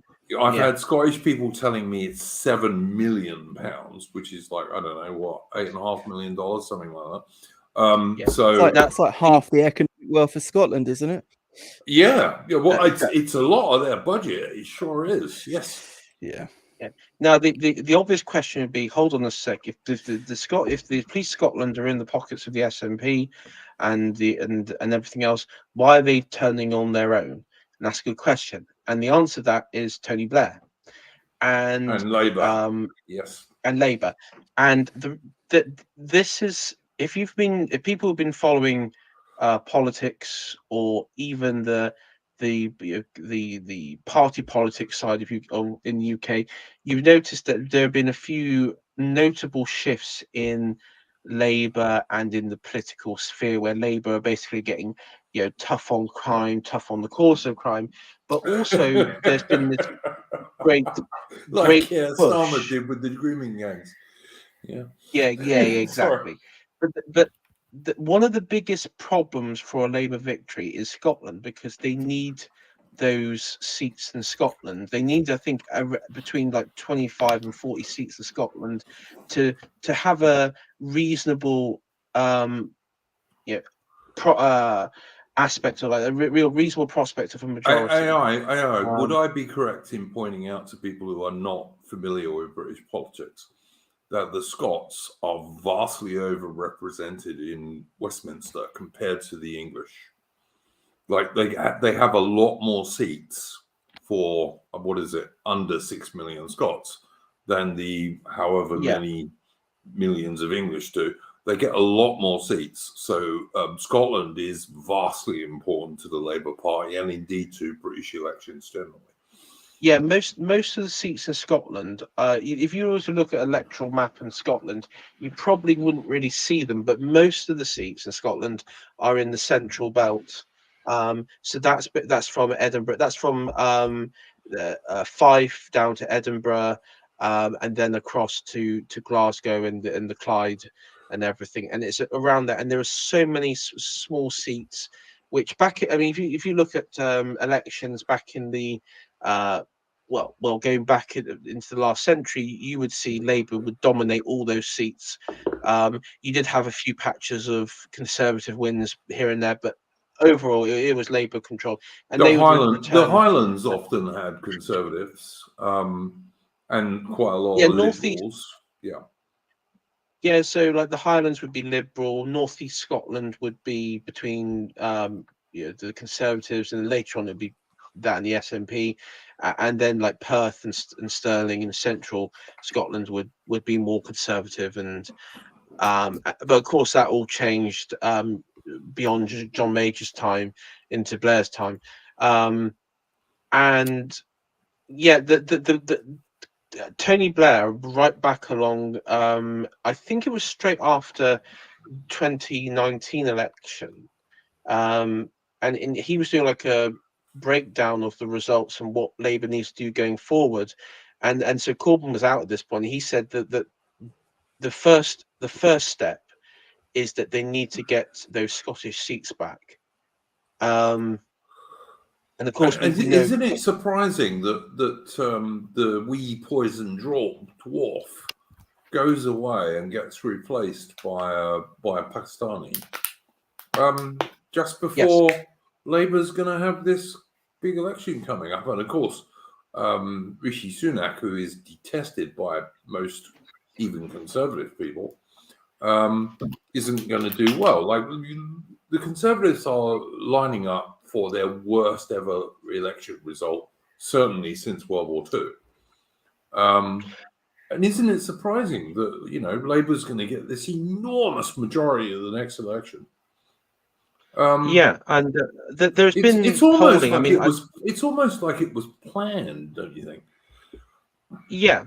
Oh, well, I think one can say that. I mean, just to give, because I mean, of course, Hamza Yusuf is incredibly unpopular north of the border anyway, compared to others. And I mean, just to give you a sort of, there's been several opinion polls coming out, and the general trend is that the SNP are incredibly down, and Labour are up, Liberals are up, and the Conservative vote is down there, but still it still shows, like, if there's one poll here that says that actually if there was a vote tomorrow, the SNP would lose over half their seats and Labour would gain 24 seats, making it and being the largest party in Scotland. Sounds right. Yeah. So that is the general trend of things at the moment. Now, and fundamentally, that's how Labour's path to power. That is its key, and they have to, I guess, destroy the SNP to do that. Well, they've done it, haven't they? Because the poison dwarf, Nicola Sturgeon, has gone. She's going to be probably coming out as a criminal who stole money from the Scottish people. You couldn't do it more effectively, really. But I'm going to make a prediction here that the next step, it won't just be Nicola Sturgeon and her husband who are going to go down. You're going to see a lot of SNP, other politicians and officials, because it probably, I mean, first of all, I think they probably did. I don't think that they were framed or anything. I think they generally are corrupt because. Oh yeah, 100. They're generally corrupt. But you're going to see a lot of politicians and a lot of people in the SNP, in the apparatus of the party, who are going to be caught up in this and will probably face prosecution and imprisonment or whatever. Further, ensuring that Labour has a strong sort of comeback up there. I don't know, mate. I view the Scottish Nationalist Party being run by a Pakistani as even more ridiculous than Britain being run by an Indian banker. But I mean, I think that's ridiculous enough, to be honest. Who wasn't elected by anyone, by the way. I mean, no one voted for Rishi Sunak, not even the members of the Conservative Party. The woman who they did vote for, who I was no fan of, Liz Truss, I was no fan of Liz Truss, but she was replaced for no reason whatever, as far as I could work out, purely because they decided to replace her. And not even the members of the Conservative Party got to vote for Rishi Sunak. In fact, Rishi Sunak had been rejected at least twice by the members of the Conservative Party before he became British Prime Minister. No, Duke, you don't get it. Liz Truss had to go because she wanted to bring in a tax cut. No one wants a tax cut. No one. Especially the Conservative Party. They never put it on the ballot, but they all know that no one ever wants a tax cut. Yeah. Especially in the Conservative Party. 5p brought down the government. The disgrace. How dare they want it by 5p? I'm just amazed, mate. Ataman, what do you think about this stuff? I don't know. I literally have no idea about what's going up there. It just seems so bizarre. What my neighbour was like, oh, it's like they're looking for a body, and I was like, well, I don't know. No, It is like they're looking for a body, by the way. But I'm sure there isn't one. There'd be nothing so interesting going. But the thing is, it is like it was very dramatic the way that it all went about, and I think that was like the element. It's because it when you see the tents and the police excavating parts of the garden, it does like give off the idea that there is bodies, something hidden. And so it's setting seeds in the minds of people. Because of course in Scotland, I know from one chap who I know personally who lives in Scotland, a friend of mine, he says this is all over Scottish news and newspapers, and it is the number one story there, and but the story is the fact that her garden in her house has been turned upside down by police. So, but I mean, look, it doesn't matter if she and her husband pinched 600,000 quid or 7 million quid. It ain't going to be cash buried in their garden, is it? I mean, they may be that stupid. I don't know. Well, I kind of assume no one's that stupid. I kind of assume even been able to get it out of the bank. I'm just assuming that they're more looking for documentation and stuff like that. But why would that be buried in their garden rather than burned? That's the thing. What are you going to do with it once you've burnt it? Well, they won't. If they burn it, that's it. It's gone. I hate to tell you, but the average SNP person is not. It's not. They're not that intelligent when it comes to being. When it comes to anything. I don't know why for breaking the law. I don't know why. I don't think they would be. Any different in that scenario. Nennius is asking me, is Nicola Sturgeon a lesbian? I don't know. She isn't pretty enough for me to find out. She could be. She could be, but she's not my type. Anyway. Judging by her partner, yes. Yeah. I don't know. It wouldn't surprise me. I'd say yes, just to get ahead of the curve on that because that'll come out as well. Rupert, what's your opinion on this stuff if you have one? I don't have that much of a strong opinion. I tend not to get too conspiratorial about it. I except insofar as it might just be one person getting forced out and then internal power struggles. I mean, there's a constant dynamic in some of these. I suppose that Pakistani in the kilt could have sent those Scottish police to go and dig up a garden. That is perfectly possible. Because just like forwarding on some evidence or something. But I mean, as I said, the Scottish police are kind of in the pocket of the SNP. So you might be right about that. Actually, that's a good point. I think the general tendency is that when a group like this becomes unassailable, especially electorally, then they start acting in ways that are, they act as though there's no threat other than the threats that would come inside the party. So they start going to full total war with each other over internal party squabbles. Interesting. I would like to point out, guys, we've had the highest number of people actually watching this stream all the way through of any stream we've ever done. I'm not sure if it's any stream we've ever done, but close to. Like we don't often have like over 30 people through the whole stream, and quite often nearly 40. So that's good. You got to pick it up more. It's great that there's 500 of you watching right now, but I know what I need to do next. Don't forget to send your questions on entropy. No, I need to do. I need to do apparently, according to Academic Agent, I need to put a Royal Navy picture in as the thumbnail, but I need to have flames around stuff. So I might even try that next week if we can find a decent one. So we'll see. I don't know, man. We'll see. We will see. Nescafe Gold is shit coffee, Bilbo Bauer in the chat. But anyway, and I told AA that at the time when he was boiling his water before he put it in the coffee. And you're not supposed to boil water before you put it even in instant coffee. But there we go. AA does AA. Coffee So, shit yeah. anyway. Tea's the drink. Listen, mate, I stopped drinking coffee for a week. Actually, I stopped drinking coffee for 2 weeks. And I missed it so much, I've gone back to coffee now. I don't like tea much, I've got to say. I drink it very occasionally. I buy extra strong tea bags, and I use 2 in my mug.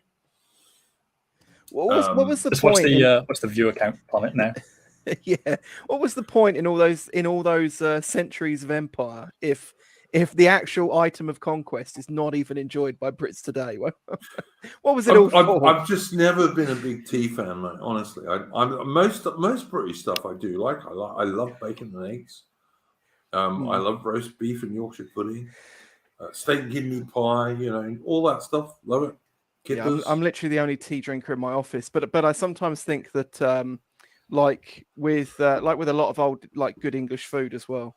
Like a lot of younger generations now have had to put up with the boomers just awful efforts at this stuff, you know, just dreadful sort of supermarket brand tea bags and just you know, dreadful takes on food. And you know, there's that account, what's it called, Out of Context Brits, which I absolutely can't stand, but there's one particular tweet it did which really hit home, where it said there's a lot of Brits still eating as if the Germans are still flying overhead or something like that. And I definitely think some of that's responsible for the reason that so many young people just completely turn their back on sort of like English cuisine and English drinks and yeah. I just started in the Discord. I don't know if you noticed that, man, because you were probably at work. I just started a food and recipes channel in the Discord, which is for local Anglo-Celtic, including like Australian, Canadian, New Zealand, even South African recipes and food and stuff you can cook. Because I reckon like traditional British and Old Commonwealth food is hugely underrated. If it's fresh ingredients and it's well cooked and it's made at home, it can be great. Yeah, definitely. I've noticed that there are a lot of rural pubs that around where I am, like the top thing on like the special menus is like chili con carne and so like chicken tikka and stuff like that. You don't. They do love the chili where I am. And smashed avocado on toast, like for like breakfast. Oh, for God's sake! My local fish and chip shop, you go in there, and the fish and chip menus now is like on the side, and the main menu is fucking chicken nuggets and curry. Look, listen, I can make a damn good curry. I can make a good kedgeree. I can make a good bouillabaisse, which is a French seafood stew, which is really expensive these days, by the way. But you know, I can cook. I learned to cook when I was a little kid because my mum pissed off when I was 6. My old man would get drunk on a Sunday, and if left the roast burnt, I'd get whacked. So I quickly learned to cook. But I would advise all young men to learn to cook. Good idea. Yeah, it's quite an enjoyable hobby, to be fair. But oh yeah, and look, you know, you're going to be single at points, or your missus is going to be away, or whatever it might be. So, you know, learn to cook. It's not very difficult, to be honest, especially these days, because you just go online and you can find any recipe you want. Tells you what ingredients you need, how to cook it, and how long. It's like not complicated. But yeah, I don't know. So yeah, there's that. All right, guys. Do we have final points we'd like to bring up? Any of us? I was just going to say one final point is that I've been having these ads trying to get me to bring Ukrainian women like to live with me. Like you can actually like you can have like this pre-ordered, pre-downloaded Ukrainian wife. Have you been? I've been getting like non-stop emails. I haven't received these. So I'll be honest. I'm looking for a Japanese one at the moment. So I'm not in the market for a Ukrainian. You hear that, Google algorithms? No, I got mine the old-fashioned way. Didn't have to use any apps or websites. You're just so alpha that you got her there, Rupert. Well, unironically, yes. No, I That's wasn't pretty saying this. I was saying that's true. But me, I'm looking for Japanese one at the moment. I've had 2 Japanese dates over the last Oh God. 6 weeks in Australia, by the way. But I'm giving up on Western women. Duke's going to become pro-immigration. Like No, I give it a never couple of am. months. No, I never am. No, I'm not. No, I'm not. But These are Japanese emails I'm women getting- already in Australia, so don't worry about it, guys. the email that I've got here basically states like, And by the way, I've already had a child. He's completely Anglo-Celtic. Serves in the Royal Navy. Don't worry about it. It's done. the email in question I got is from an ad that goes to like a YouTube page, and it says here Ukrainian women who can categories like cook, clean, has a strong understanding of sexual activities. I mean, Do they wear cute French maids outfits while they're cleaning? That's what I would ask. well, they're all wearing like those early 2000 tank tops. It's just really. I mean, it's really hitting the right demographic. If it's like trying to hit me or something, I don't know. Look, there are some very cute blonde and red-headed women in Russia and Ukraine. I mean, okay. And I like blondes and I like redheads, so But who do I purchase these women from, though? I mean, that's It's for you're buying Ukrainian war bonds when you buy them.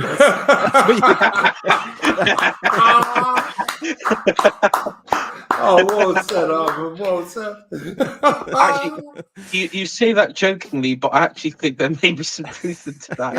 Yeah, you're giving them money to buy ammunition.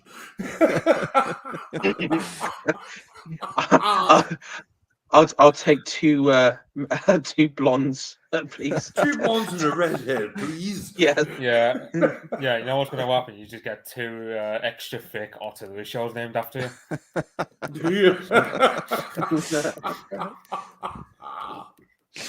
Oh, but you'll be defending the free world, suppose, where you can fly the LGBT flag everywhere, and your children can be forced to go to transvestite Doria.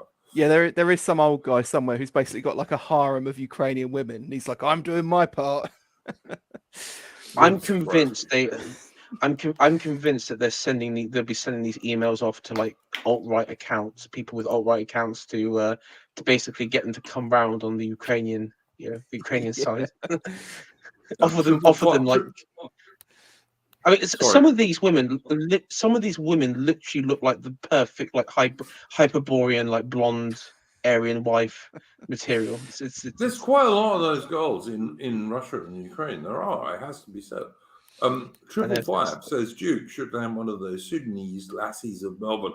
The problem with that 555 is I lived in South Africa for over 15 years, up until 2000, and never went with an African woman because I don't think they're cute.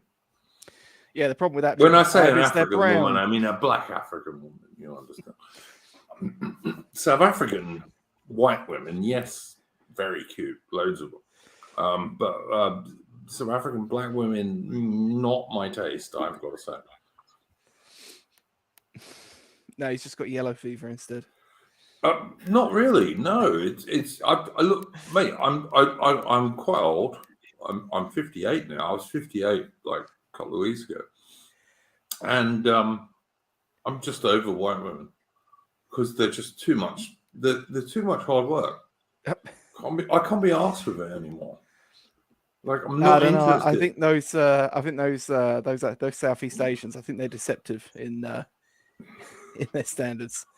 I'm not sure you're right. From the couple I've met so far, I don't think you're right. And of course, they're foreign. And Ataman don't race mix. So there's that. Well, that's fine for you, mate. You do you. I'll do me.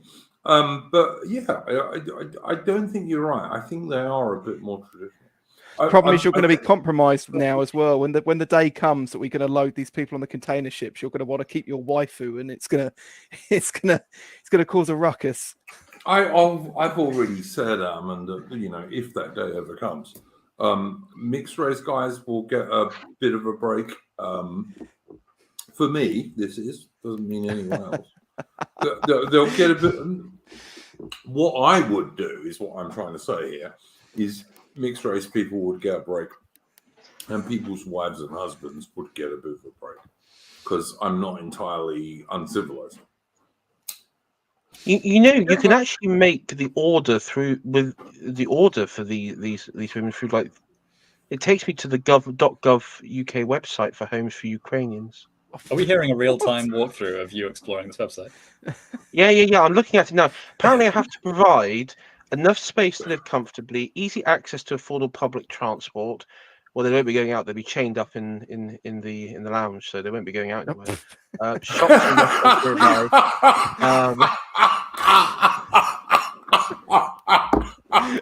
I'm literally going to be like the modern day Edward Colston. It's going to be great.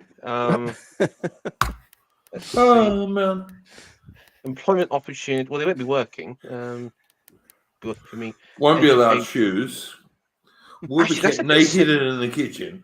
You That's sound like you treat your women like I treat mine, but I mean, like, it's that deep Islamic upbringing I had. I was deeply affected by it. mine's got nothing to do with that. Mine's more classical Greek and Roman, really. But yeah. Actually, this is a bit sinister. School and education facilities nearby. It's like, well, if they're meant to be old enough, so they don't need to go to school. That's a bit sinister. Why do they need to be able to read, for God's sake? I know. Opportunities to socialize in a new area. Well, if I have like 5 of them, they can all socialize together. You see? Am I suitable? Well, Bianchi is telling me something here I've never noticed before, but if you say so, Bianchi. I'm going to speak about Bianchi in a minute, but I'm not. I'm going to speak about this has gotten very degenerate for an Easter weekend stream. Yeah, it's very true. It's the most holy week in the Christian calendar. Christians support slavery. Slavery is a good thing, and I'm trying to bring back pro-Christian elements of slavery. What's wrong? What's wrong with this? I'm an agnostic, so I do let my women go out, but only because I can't bother to do the shopping.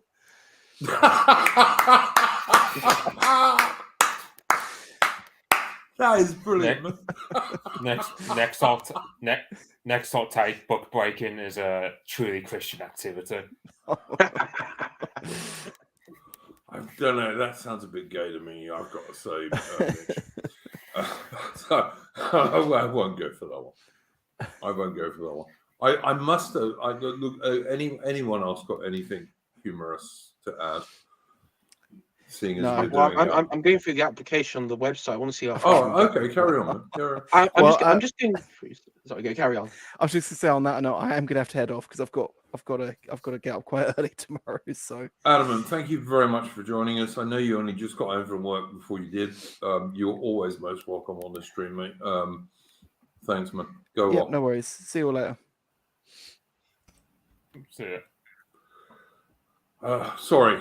Carry on, AI, if you've got anything else you want to read out for a bit. No, it's just going through about I think to do it you have to earn like a certain amount to basically fund their lifestyles. I mean, again. Oh, okay. So you have to have a certain amount of money to get these Ukrainian girls too, do you? I know. You see, this is the problem. This is the problem. You see, slavery has become so commercialized. It's no longer accessible to the honest working man on the street. It's very disappointing. But if you were like some rich bugger, you could easily get one. Well, yes, it could be me repopulating the Ukrainian women with repopulating Ukrainian people. Oh man, I don't know. I just think it's funny. I do. Unless anyone else has got anything to add to this, Rupert. Yeah. How about we reset up Nova Anglia? Remember that colony in the Crimea, south coast of Crimea, filled with not a bad Anglo-Saxons? idea. Yep, not a bad idea. Yeah, who's up, Gothic, literal Gothic revival. Yep. Yep. And while we name it, we might as well rename Kiev to Edoros and then rename Ukraine to Rohan. Even I'm down. during Let's do it. even during the Crimean War in 1854 to 1856, when the Brits and the French and the Turks landed in the Crimea and they marched across to get to Sevastopol, the Russian naval base, which the Ukrainians are never going to capture, although they have this fantasy that they will. As they marched across, they went across past Mackenzie's farm, which was a Scotsman who lived there. Because, like, everywhere you go in the world, there's a Scotsman. Yeah, for some reason, Scots in particular made their way to Russia in not insignificant numbers. Scots all over the world, man. You can't go anywhere in the world and you won't find a Scotsman, in my experience. But the odd thing is that Englishmen don't seem to have made it over in the same quantities. The Scottish. No, not there. Absolutely right, not there. Although let's remember that a few hundred years before that, the Wangarian Guard in Constantinople went from being Nordic to being English after 1066, when like loads of nobles and semi-nobles from the Anglo-Saxon upper and middle classes pissed off to Constantinople because of the Norman bastard, William. Yeah, it's the same incident, same instance. They some of them stayed in Constantinople to become Varangians, and the rest were given permission to go and form a colony in Crimea called Nova Anglia. Yep, absolutely right. 555 says there's loads of Scots in Australia. Absolutely right. There was a Scotsman in my Discord actually today, sent me a picture of the biggest Highland gathering in Australia a weekend or two ago. Yeah, I'm a Scots. I mean, I know there's like Swedish noble families who trace the origins of Scottish mercenaries hired by Gustavus Adolphus. You got Russia hired a lot of Scotsmen to act as mercenaries to train up Russian soldiers back in the Great Northern War. And then you had, I think his name was John Grant. He was a Scotsman who fought in the Battle for Constantinople back in 1453. And like he was the guy to make sure that the Ottomans couldn't dig tunnels underneath the Theodosian walls. Damn good soldiers, the Scots. Well, unfortunately, in those theatres, they did end up becoming experienced enough that they could take on the crown. That's kind of what ended up causing the Covenanter War to become such a mess. It's because half of the guys that were there resisting the king were pretty hardcore military veterans from fighting in the Northern Wars. So the American South, didn't Texas have Texas has like a sort of sizable Scottish community or Scottish descendants? I do know, AI, that there was a regiment in the American Civil War, 1862, 1865. There was a regiment in the American Civil War, and their original uniforms were Highland. And I can't remember now if they were Union or Confederate, but one of them was. I knew like the Appalachians, you have like a lot of Ulster Scots, Irish, stuff like that. But yes, so someone just said the Appalachians, yeah. Someone said that Australia has more Scots than English. That's not true. But there's a lot of Scots here. There's a lot of Scots. There's a lot of Welsh. There's a lot of Northern Irish. There's a lot of Irish. It's a mixture, but it is originally mostly an Anglo-Celtic nation. The infamous Scottish colony in Panama as well. In Panama, yeah. The Darien scheme. Yes. Also, quickly, go ahead. I was just going to say Michael K19 in the chat. Heard about, and they fought Normans in Greece. Yeah, so the Battle of Dyrrhachium. Interesting little tidbit about that is that they, a lot of the guys there ended up fighting the exact same Normans who they'd so recently fought over in England. So yeah, they ended up losing that battle because they were far too impetuous. Interesting little curious moment in history. The same reason the Anglo-Saxon English lost the Battle of in 1066 was because they were too impetuous. The Normans feigned a retreat, and the English followed them down the hill. Had they not done that, the English had been doing very well up until that point. Yeah, it's just a curious moment in history that they got the chance to fight them again and see the exact same people across the field about 15 years later. Yeah, absolutely. But then you've also got to look at like English legends, like Robin Hood. Robin Hood is an Anglo-Saxon nobleman who, while the good King Richard is away in the Holy Land, and he was really successful in the Holy Land, like he beat Saladin several times.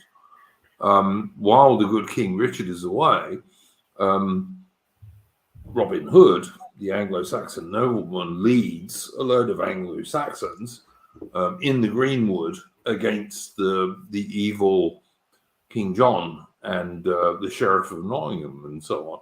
And there is some historical stuff that's not totally unrelated to real history.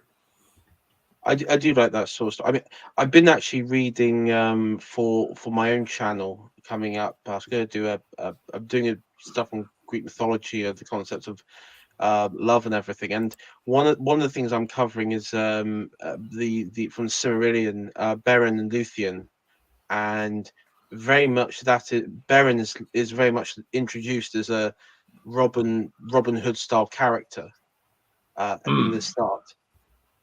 Yep.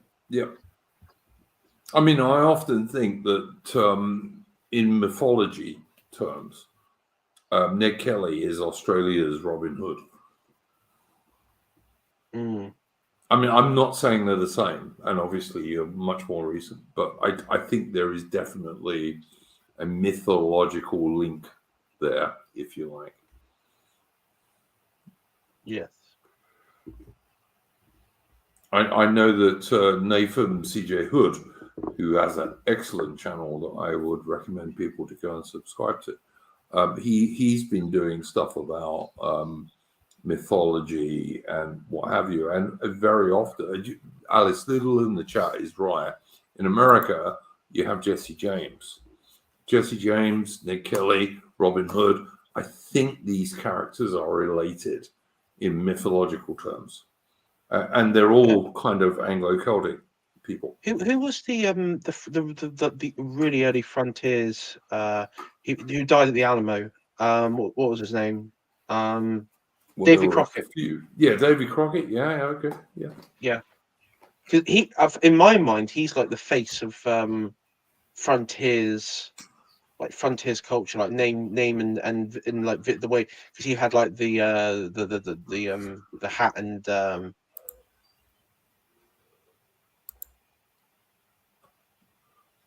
Someone's saying David Bowie. Someone's saying Bowie. Jim Bowie? Jim Bowie, yeah. Yeah, Jim Bowie, yeah. Yeah. The Alamo was a fuck up, mind you. It was just like, they weren't supposed to be there. The commander of Texas had told them to leave, and they didn't. Half the grand heroic stands in history were that kind of thing. Brian the Rebel also says Davy Crockett. Bowie, Crockett, and the dude you mentioned, AI, were all at the Alamo, and they all got killed because it was a stupid place to fight, and they were vastly outnumbered. And they were told to leave by the commander of the Texas forces, and didn't. So I think it's Santa Anna as well gave them a chance as well. He may have done. Yeah, he may have done. To be fair, the Mexican government did give them like several chances. They did sort of. They did like mass immigrants coming in to Texas territory, trying to usurp the the political structures. I mean, Yeah, they did, but also like the Alamo was like way inland and way further south than where most of the Texicans were. Texicans is the way I think you're supposed to describe them. But anyway, I'm no big expert on American history, but I think you're broadly correct.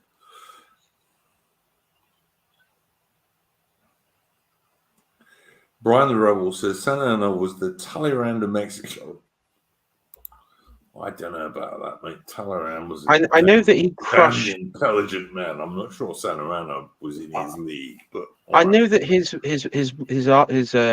army was quite hardened veterans because they just crushed rebellions in the southern Mexico. So, I mean, Mexico throughout its history have always had like regional revolts and rebellions and revolutions and civil wars. So, yeah, he was definitely I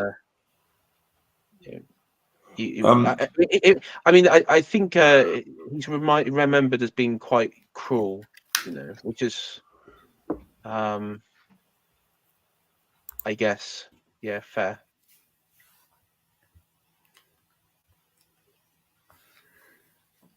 I mean, when it comes to Santa Ana, like I've only watched like one film about the Alamo, and he just didn't he call himself like the Napoleon of the West or something like that. So even though based, yeah, but then I don't know. I'm only going off one film, one about the Texas War of Independence, which I don't even really see as a war of independence. It was literally just the Americans of a place fought against the Mexicans. They got their independence, only to be annexed by the US 10 years later, even though that was the original plan from Yetzer. It was kind of strange because the Mexican government invited Europeans to settle in Texas, and yeah, then as you said, there was the start of the revolution, and if I remember correctly, because there were Texans, European Texans who actually wanted Texas to remain an independent state, but it eventually was it was absorbed into the United States, I think, through a vote as well. But yeah, it's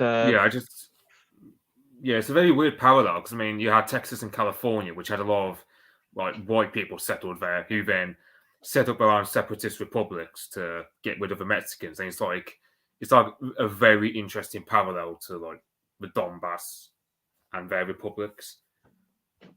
That's what I was saying. Weird. Yeah. Well, I mean, but a lot of that is just to grant oneself legitimacy. I think it's like legalism and legitimacy.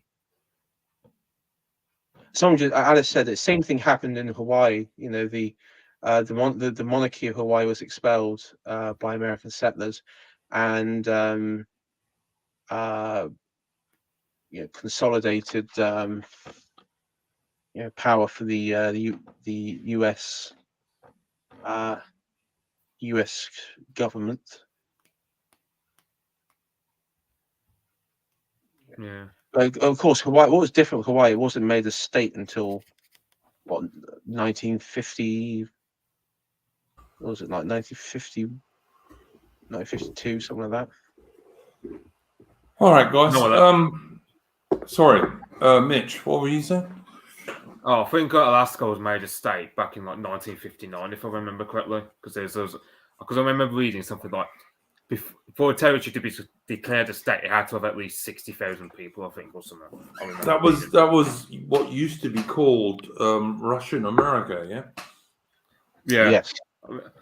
Yeah, the thing was, the natives actually preferred the Russians because they were converted to Russian Orthodoxy and whatnot. But the Americans bought it anyway. They pretty much just closed down all the Orthodox churches, and there's pretty much nothing Russian about the place anymore. Although I've heard there's a push these days to, certainly from people like Mr. Patriarch, go and check out Mr. Patriarch's channel on YouTube. He's an American dude who's married to a South African girl and lives in Alaska because that's where he comes from. And apparently there's a push these days to get the Russian Orthodox Church bigger in Alaska. So good luck to that, because I don't think it will do Alaska any harm, at least. There's a community of old believers as well in Alaska as well. Yeah, it wouldn't surprise me. Yeah. Right on the I remember there was a documentary where they went to there's this town where the straits the are between Russia and Alaska freeze, and you can walk, like certain parts of you can actually walk across or travel across from Russia to America in like peak winter conditions, of course. And it's one of the towns in the American side that there is like a old old Orthodox church, but it's like an old believers. Yeah, I'm sure you're right, mate. Anyone else have anything to add on to this subject? Nah. Rupert? No, nothing from me. All right. I'm therefore going to go to something that came up very early in the stream from Biaki. And Biaki tells me that Colin Liddell is claiming I'm Jewish. Now, maybe he was joking. I don't know. Biaki has a sense of humor. I know this. And I've had Colin Liddell on streams with me 4 or 5 times, a long time ago. And people may have noticed I've not done so recently because Colin Liddell's gone insane. He's doing a total, what's his name? The bloke from, who did the Roman salutes, who is now the biggest, Richard Spencer. Yeah, Colin Liddell is doing a total Richard Spencer. He's gone from being one of the founders of the alt-right to a total neocon these days. As far as I'm concerned, everything Colin Liddell puts out these days is neocon bullshit. And he, in particular, I have no idea whether Colin Liddell has a Chinese wife or any wife, or even if he likes women. No name. I have no idea. But I had Colin Liddell on streams 4 or 5 times because I thought he was quite a sensible bloke. Years ago now. I haven't had him on for probably 2 years, or certainly 18 months, but probably 2 years. These days, he slags off his former friend and colleague, Andy Nowicki, who I have had on streams more recently.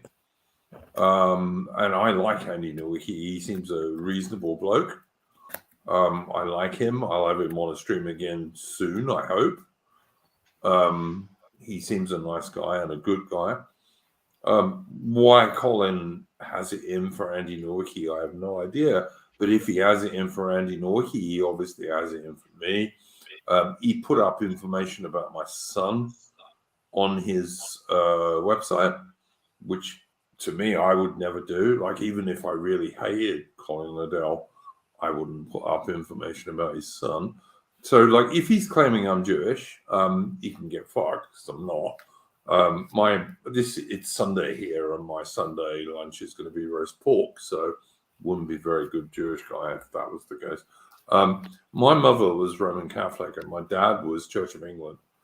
And as far as I am any religion, because I am a bit agnostic, I'm Church of England. My son was baptized Church of England, and my wife was Church of England. So, yeah. I don't know where that came from, Biaki, but it's just a lie, basically. But whatever, you know. I do like some Jewish guys. I mean, like, I kind of like the guy who just got yeeted off of YouTube, who was a Holocaust revisionist. He was all right. I like the very famous right-wing dude that Mr. Patriarch actually interviewed not so long ago, who wrote the Fascism, the Trajectory of an idea or something like that, the title was. I don't know what Colin Liddell's problem is, but he just seemed to have lost his brain these days. And attacks everybody for no reason, and like is a complete Ukraine shill and a neocon, as far as I can work out. I don't know. He just seems to have lost his mind. Is the only thing I'd say. And like having a go at his mates like Andy Nowicki, that's just like insane to me. There are ex-mates of mine who I don't like these days. I won't say, oh, of course they were my mate.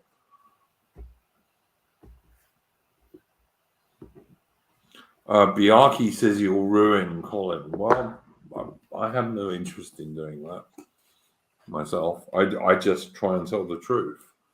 I think that's all we can do. I mean, like if you're a Englishman, and I am an Englishman, even though I live in Australia, you can only try and tell the truth. That's all there is. You have to watch these people because there are some people who take great joy in like doxing and everything. That happened with, was it Daughter of Albion? That happened with her, didn't it, recently? Did it? I didn't know That there was like some sort of psycho account that was who I don't know what went on, but it was something to do with chats on Telegram, and then leaks or that sort of bit and result in doxing. And that's actually a very good book, by the way. Paul Gottfried's it's Fashion excellent. Paul Gottfried's a good guy. He's one of the Jewish guys I do like. He's a good bloke. I think he's on our side, 100%. Also, go and look up Mr. Patriarch's channel on YouTube, who did a quite long, I think, like 2-hour interview with him. Excellent dude. Tricky Woo says, "Prove you're not a small hat, Duke. Colin demands to see your big willy." Well, I do have a pretty big willy, and I can assure you, I've still got my foreskin, so that ain't going to help him. But anyway, as you can ask quite a lot of women. But anyway, yeah. I don't know what's happened with Colin. He seems to have lost his mind to me. Like I said, Andy Nowicki's a good bloke. I've had him on at least 2 streams. And I will have him on another one. And I like him. And I originally said to Colin, would you come on with Andy? And he said, nah, you should have Andy on first. So, I did offer him a chance to come on at the same time, but he wouldn't do it. So there you go. I just think,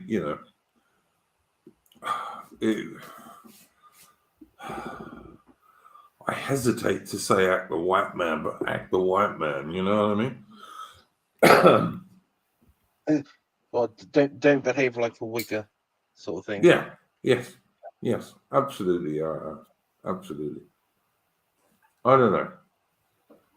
Another good channel, by the way, since we're talking about channels, go and look up Russian. What was she called? Mitch, you'll know. The Australian chick in Russia. What's she called? I don't get it.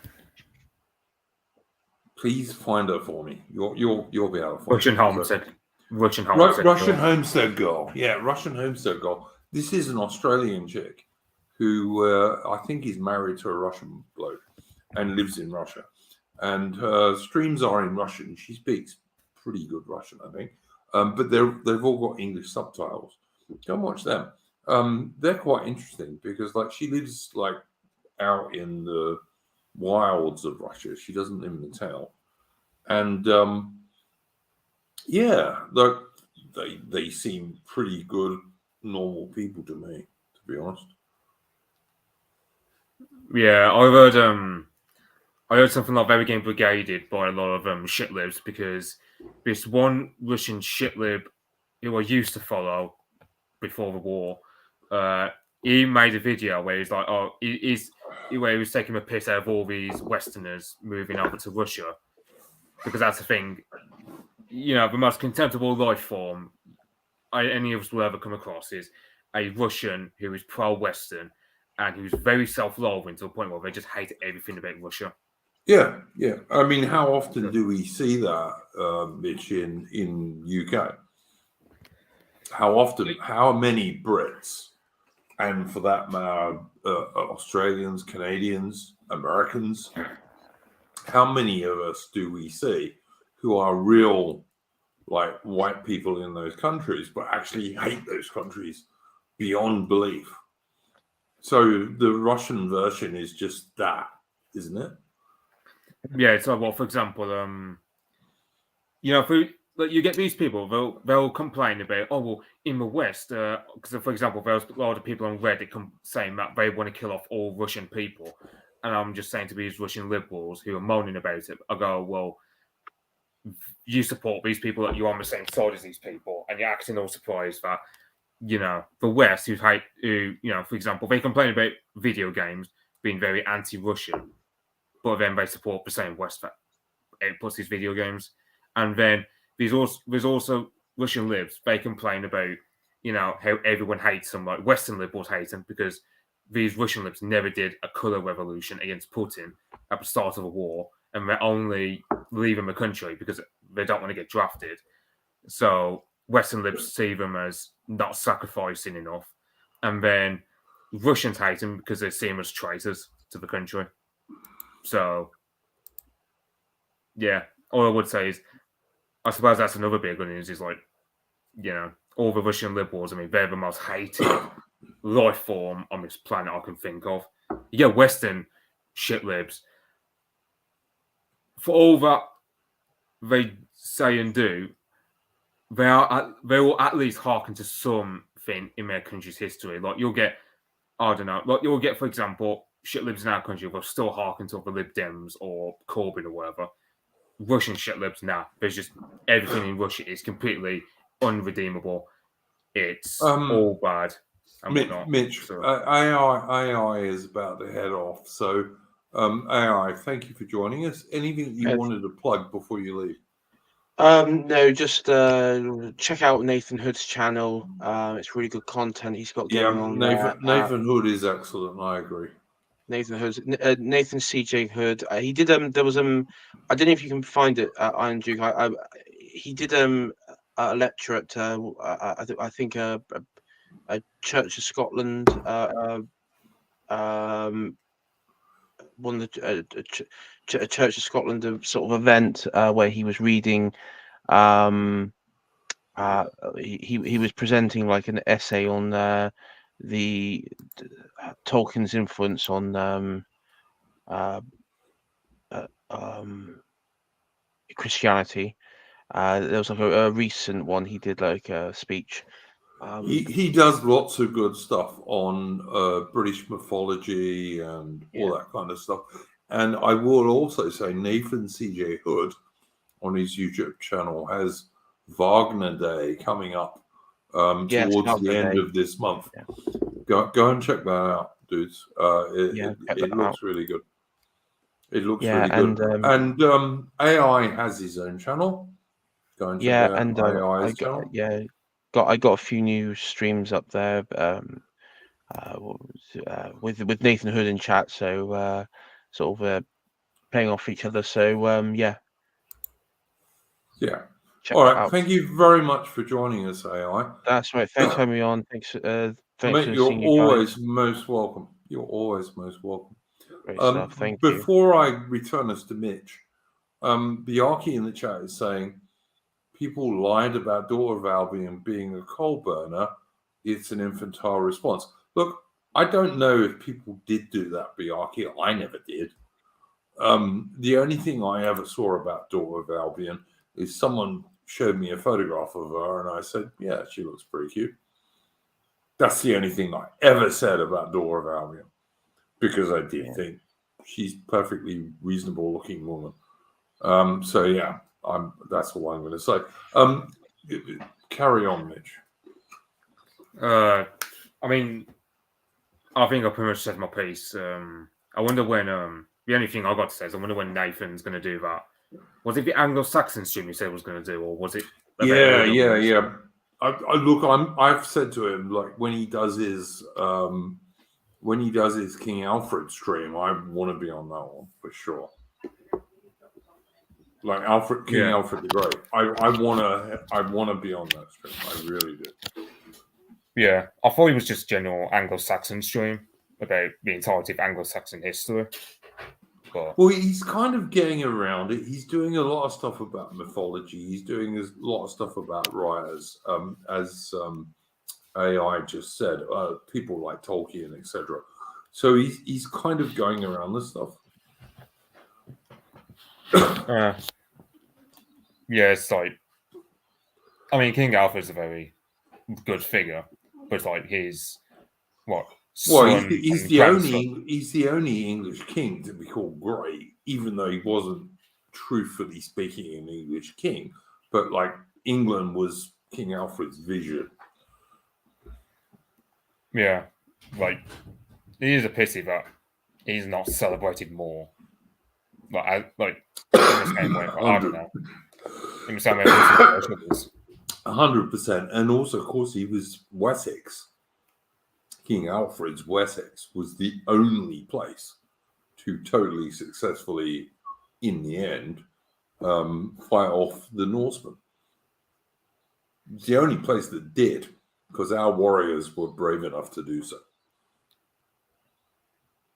Yeah, I really do wonder what would happen if a Norseman won, because I don't think much would have changed in the grand scheme. They did. Maybe not.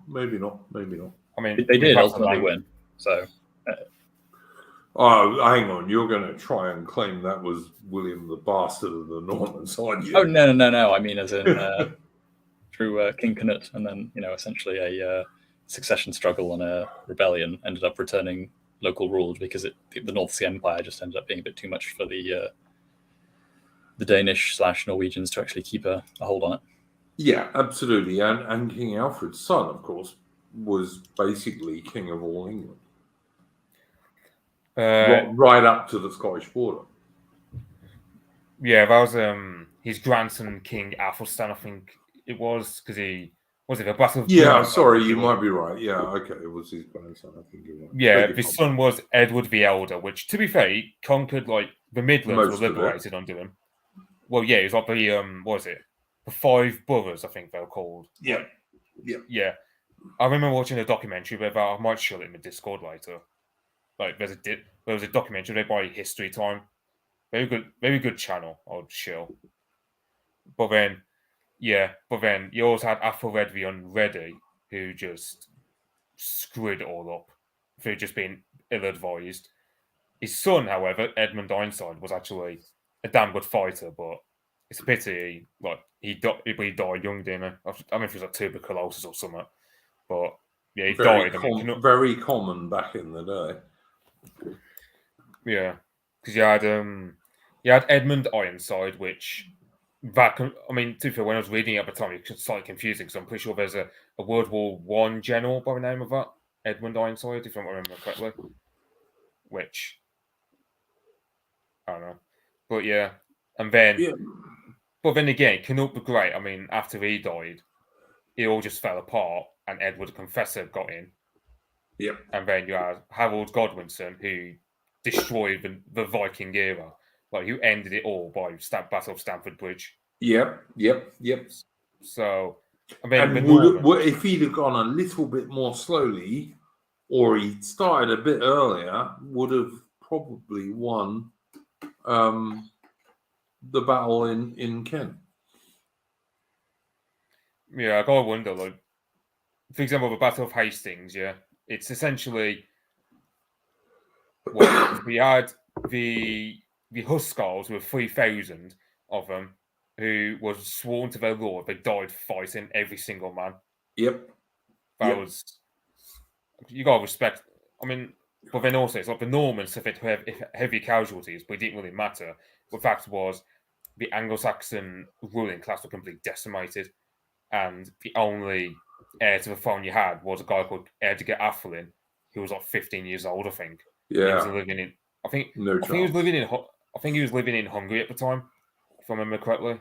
At the time, the housecarls had the big anti-cavalry axes that could literally split a horse's skull into.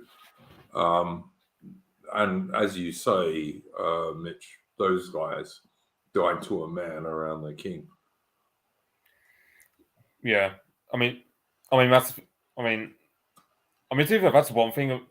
Like in terms of alternate history, I mean, it's like you get some people who go, "Oh well, if I could get in a time machine, I would assassinate Winston Churchill," because a lot of other people on the right say that. But then I'm just of a disposition of, I wish that the Anglo-Saxons won. If I could get in a time machine, I would assassinate Edward Grey in about 1900, because then Britain wouldn't join World War One. There'd be no Entente, and Britain wouldn't join World War One, and the whole world's history, certainly of Europe, would have totally changed. That's who I would assassinate, is Edward Grey in about 1900. Because he made the Ententes with France and then Russia and dragged Britain into World War One. And that was the original sin of Britain and the Empire. Especially like raising a mass army against all British tradition. So, yeah, that's who I'd assassinate, Edward Grey. Absolutely, 100%. Yeah. Then you wouldn't have to worry about the likes of Churchill and the rest of it, because you wouldn't have got Churchill doing what he did. You wouldn't have got, you certainly wouldn't have got Adolf Hitler, because Germans probably would have won the Germano-French War in 1915 at latest. And so what? You know, from Britain's point of view, I mean. And I don't really care about the French, because I'm an Englishman. Okay, I've got to also say Natman Prime says DOA's morals are questionable. Well, I doubt you know our morals, and I've never heard anything against her morals, so I don't think that's a really fair thing to say, to be honest with you, at all. So I beg your pardon, Rupert, carry on. I was just going to say, so part of the reason, as I understand it, for the Entente being formed in the first place was to actually counter British influence more than anything. So it seems like there's a possibility that instead that would cause the Entente to fight against Britain instead. And in that scenario, Germany would be much more willing to sort of sit on the sidelines, as they did with Japan, and let two of their potential rivals slug it out. And that would potentially be a bit of a sticky situation to find ourselves in. But the thing is that there's no way that France could fight Britain, because their navy was enormously outclassed by the Royal Navy, and Britain's an island, obviously. And the same thing pretty much applies to Russia, who, in any case, were recovering from the Russo-Japanese War, and of course Japan was a British ally. Yes, but they did, as I recall, that was only defensive and mostly only expected to be naval. So yes, maybe it will be invoked, but that doesn't necessarily mean that the thing with the Anglo-Japanese alliance was you couldn't invoke it if you were only fighting one nation. So when Japan fought Russia, Britain was neutral. But had the French joined the Russians, then Britain would have had to have joined Japan, and that would have made the Russians and Japanese and French lose even more badly than the Russians did. Well, potentially, but the issue is that they're fighting with completely different scales of mobilization, and so. But none of the Frenchmen can get anywhere near Britain, because the Royal Navy is the Royal Navy was bigger than the French and Russian Navy put together by quite a lot. But they don't need to. They don't need to actually strike Britain proper when they can strike other areas that would cause. Well, I mean, so for example, they could humiliate Britain on the international stage by just invading the African colonies and having Britain be unable to do anything about it. But they couldn't do that because the Royal Navy would have sunk them long before they got there. The more likely happening is that it would have been French colonies that would have been captured by the Brits, as exactly happened with the Germans in World War One. But it's a massive border that they would have to garrison, which we didn't No. And they don't have to transport troops directly from the continent because they could raise them locally. They could raise local militias and just say, yeah, they have can, at but it, they have at it won't- over the border and such. Yeah, but they won't win doing that because the Brits can do the same thing. But the French Navy basically would get sunk as soon as it comes out of any port in either the Atlantic coast and the Channel coast or in the Mediterranean. The Royal Navy will sink them. They just will, because they've got more ships and they're better ships, and their crews are better trained. The French just don't have a chance in that scenario at all. And the same thing goes for the Russians. They just don't have a chance. It's like, look at the Battle of Tsushima. Battle of Tsushima was like a Japanese fleet against a Russian fleet. And the Japanese fleet was basically British trained with mostly British built ships at that time, because Japan did not have a big shipbuilding industry back then. In fact, you can still go and see the Mikasa in Japan, which is a preserved warship, which is the only preserved British-built pre-dreadnought in the world, because it was built in Britain with British guns. The French and the Russians combined against the British and the Japanese would not have stood an earthly chance in hell in like 1904. Not a single chance at sea. And that means they can't invade British colonies because the Royal Navy will sink them. And look at the Royal Navy fleets around the world at that time. They're all much bigger than any French fleet. And of course, the Russians don't have overseas fleets at all. So they wouldn't have stood an earthly. And again, like I say, the ententes with France and then Russia, brought on by the Liberal Party and particularly Sir Edward Grey, and some, it has to be said, disgustingly, some members of the British Army, were the original sin of Britain and the Empire. Because if we'd have stayed out of World War One in 1948, all of world history would have been different, because Germany would certainly have won by 1915 at the latest. They might have won in 1914 without the British, but they would certainly have won by 1915. And who cares? They would have done what they did in 1870. They would have taken some territorial stuff off of the French. Although, actually, Apostolic Majesty has done a brilliant stream on this only a couple of weeks, 2 or 3 weeks ago. An alternative history of the Central Powers winning World War One, and like most of it was like Britain not joining, because that's the most logical way for the Central Powers to have won. And Apostolic Majesty, whose knowledge of history I hugely admire, even though I think he's a bit too pro-French and anti-British sometimes, pointed out that like there's no way that Germany would have taken any ports on the Channel coast, because they would have known, like, you do that, then Britain's going to go to war with you, because we would have, absolutely. And Germany couldn't outbuild British shipbuilders. Even if they took over every French shipbuilder, Germany and France combined could not build warships as quickly as the British could in that era. Britain could build warships in that era, pre-First World War, quicker even than the Americans could. We only lost that advantage in the 1920s when we deliberately signed the Washington Naval Treaties, which were a result of World War One, and Britain saying, all right, we're going to give up naval dominance and let the Americans be equal. Not just So- that, we just trashed our alliance with the Japanese as well. So it's just a lose-lose, really.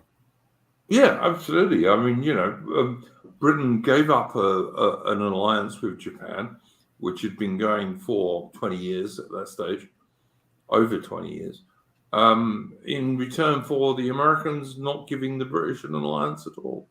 It was ridiculous. So yeah, that's my view on that stuff, to be honest. River, Yes.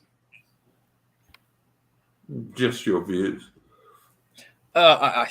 You bludgeoned me with your points. I can't adequately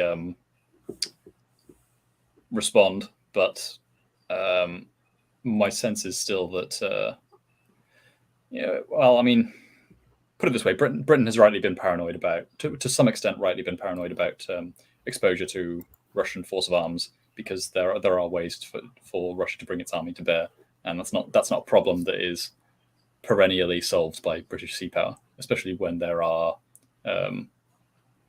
concerns in and around Asia that make Britain potentially economically vulnerable. So, well, look, the Russians could have tried to invade India through Afghanistan, but I mean, everything we know about Afghanistan today, following the Russian invasion of Afghanistan in the 1980s and the British and American invasion of Afghanistan much more recently, it's not a good place to have your lines of communication running through. It's not going to work too well. I don't think the Russians would have had much joy invading Afghanistan. Invading British India via Afghanistan. But that's just me. Bolero in the chat makes a very good point.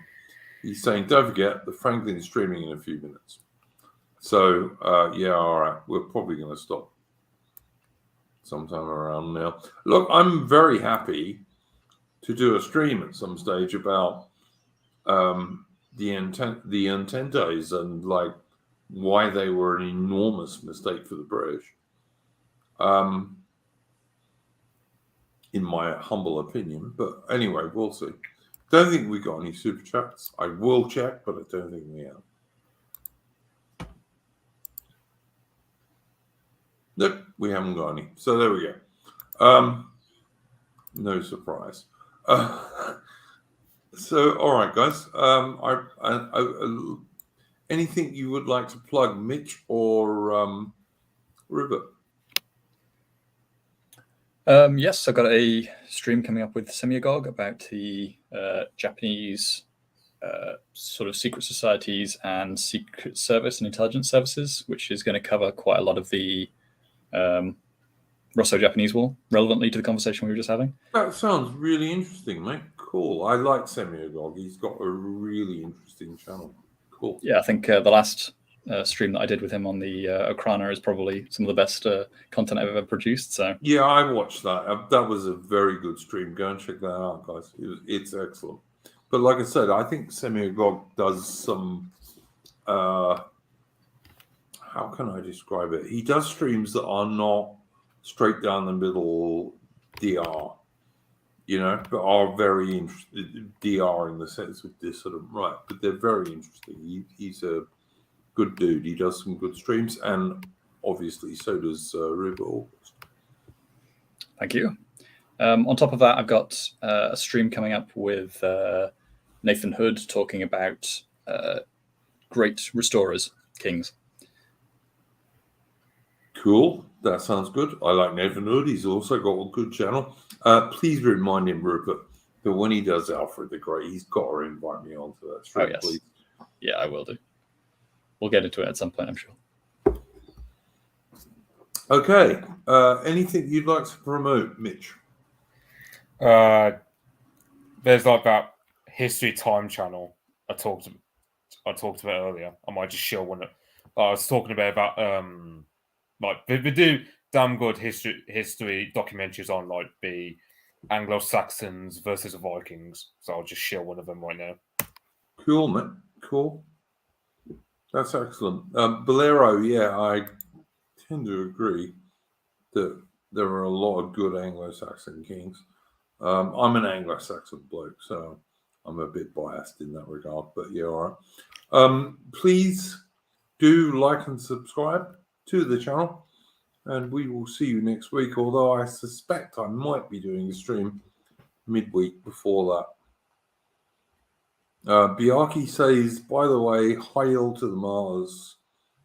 Laughing out loud. No idea who they are, but anyway, whatever. So yeah, thanks for joining us, guys. Please like the stream, please subscribe to the stream, and also please subscribe to our Odyssey channel, because there is going to come a time when YouTube will yeet us, and that's the only way you're going to be able to follow us.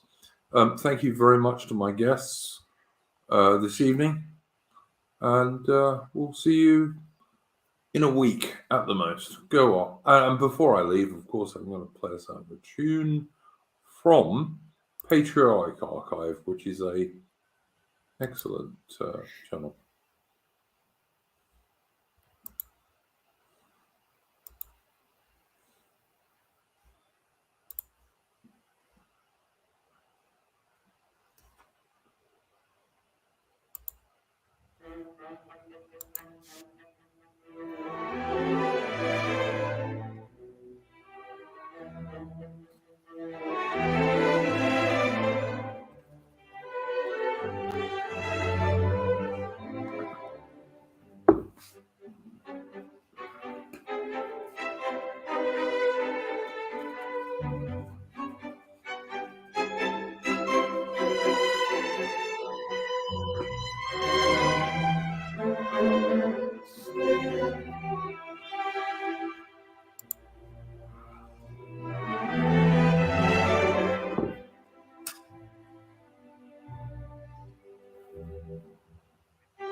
Okay, where are we?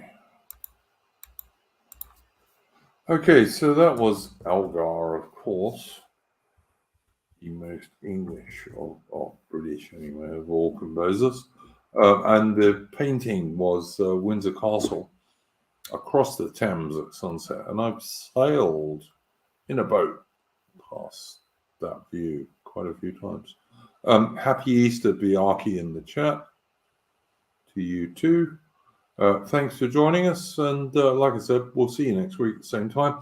Although I suspect I'll be doing a stream before that. So look out for that one. Go well, folks, and never let the bastards grind you down. See you later.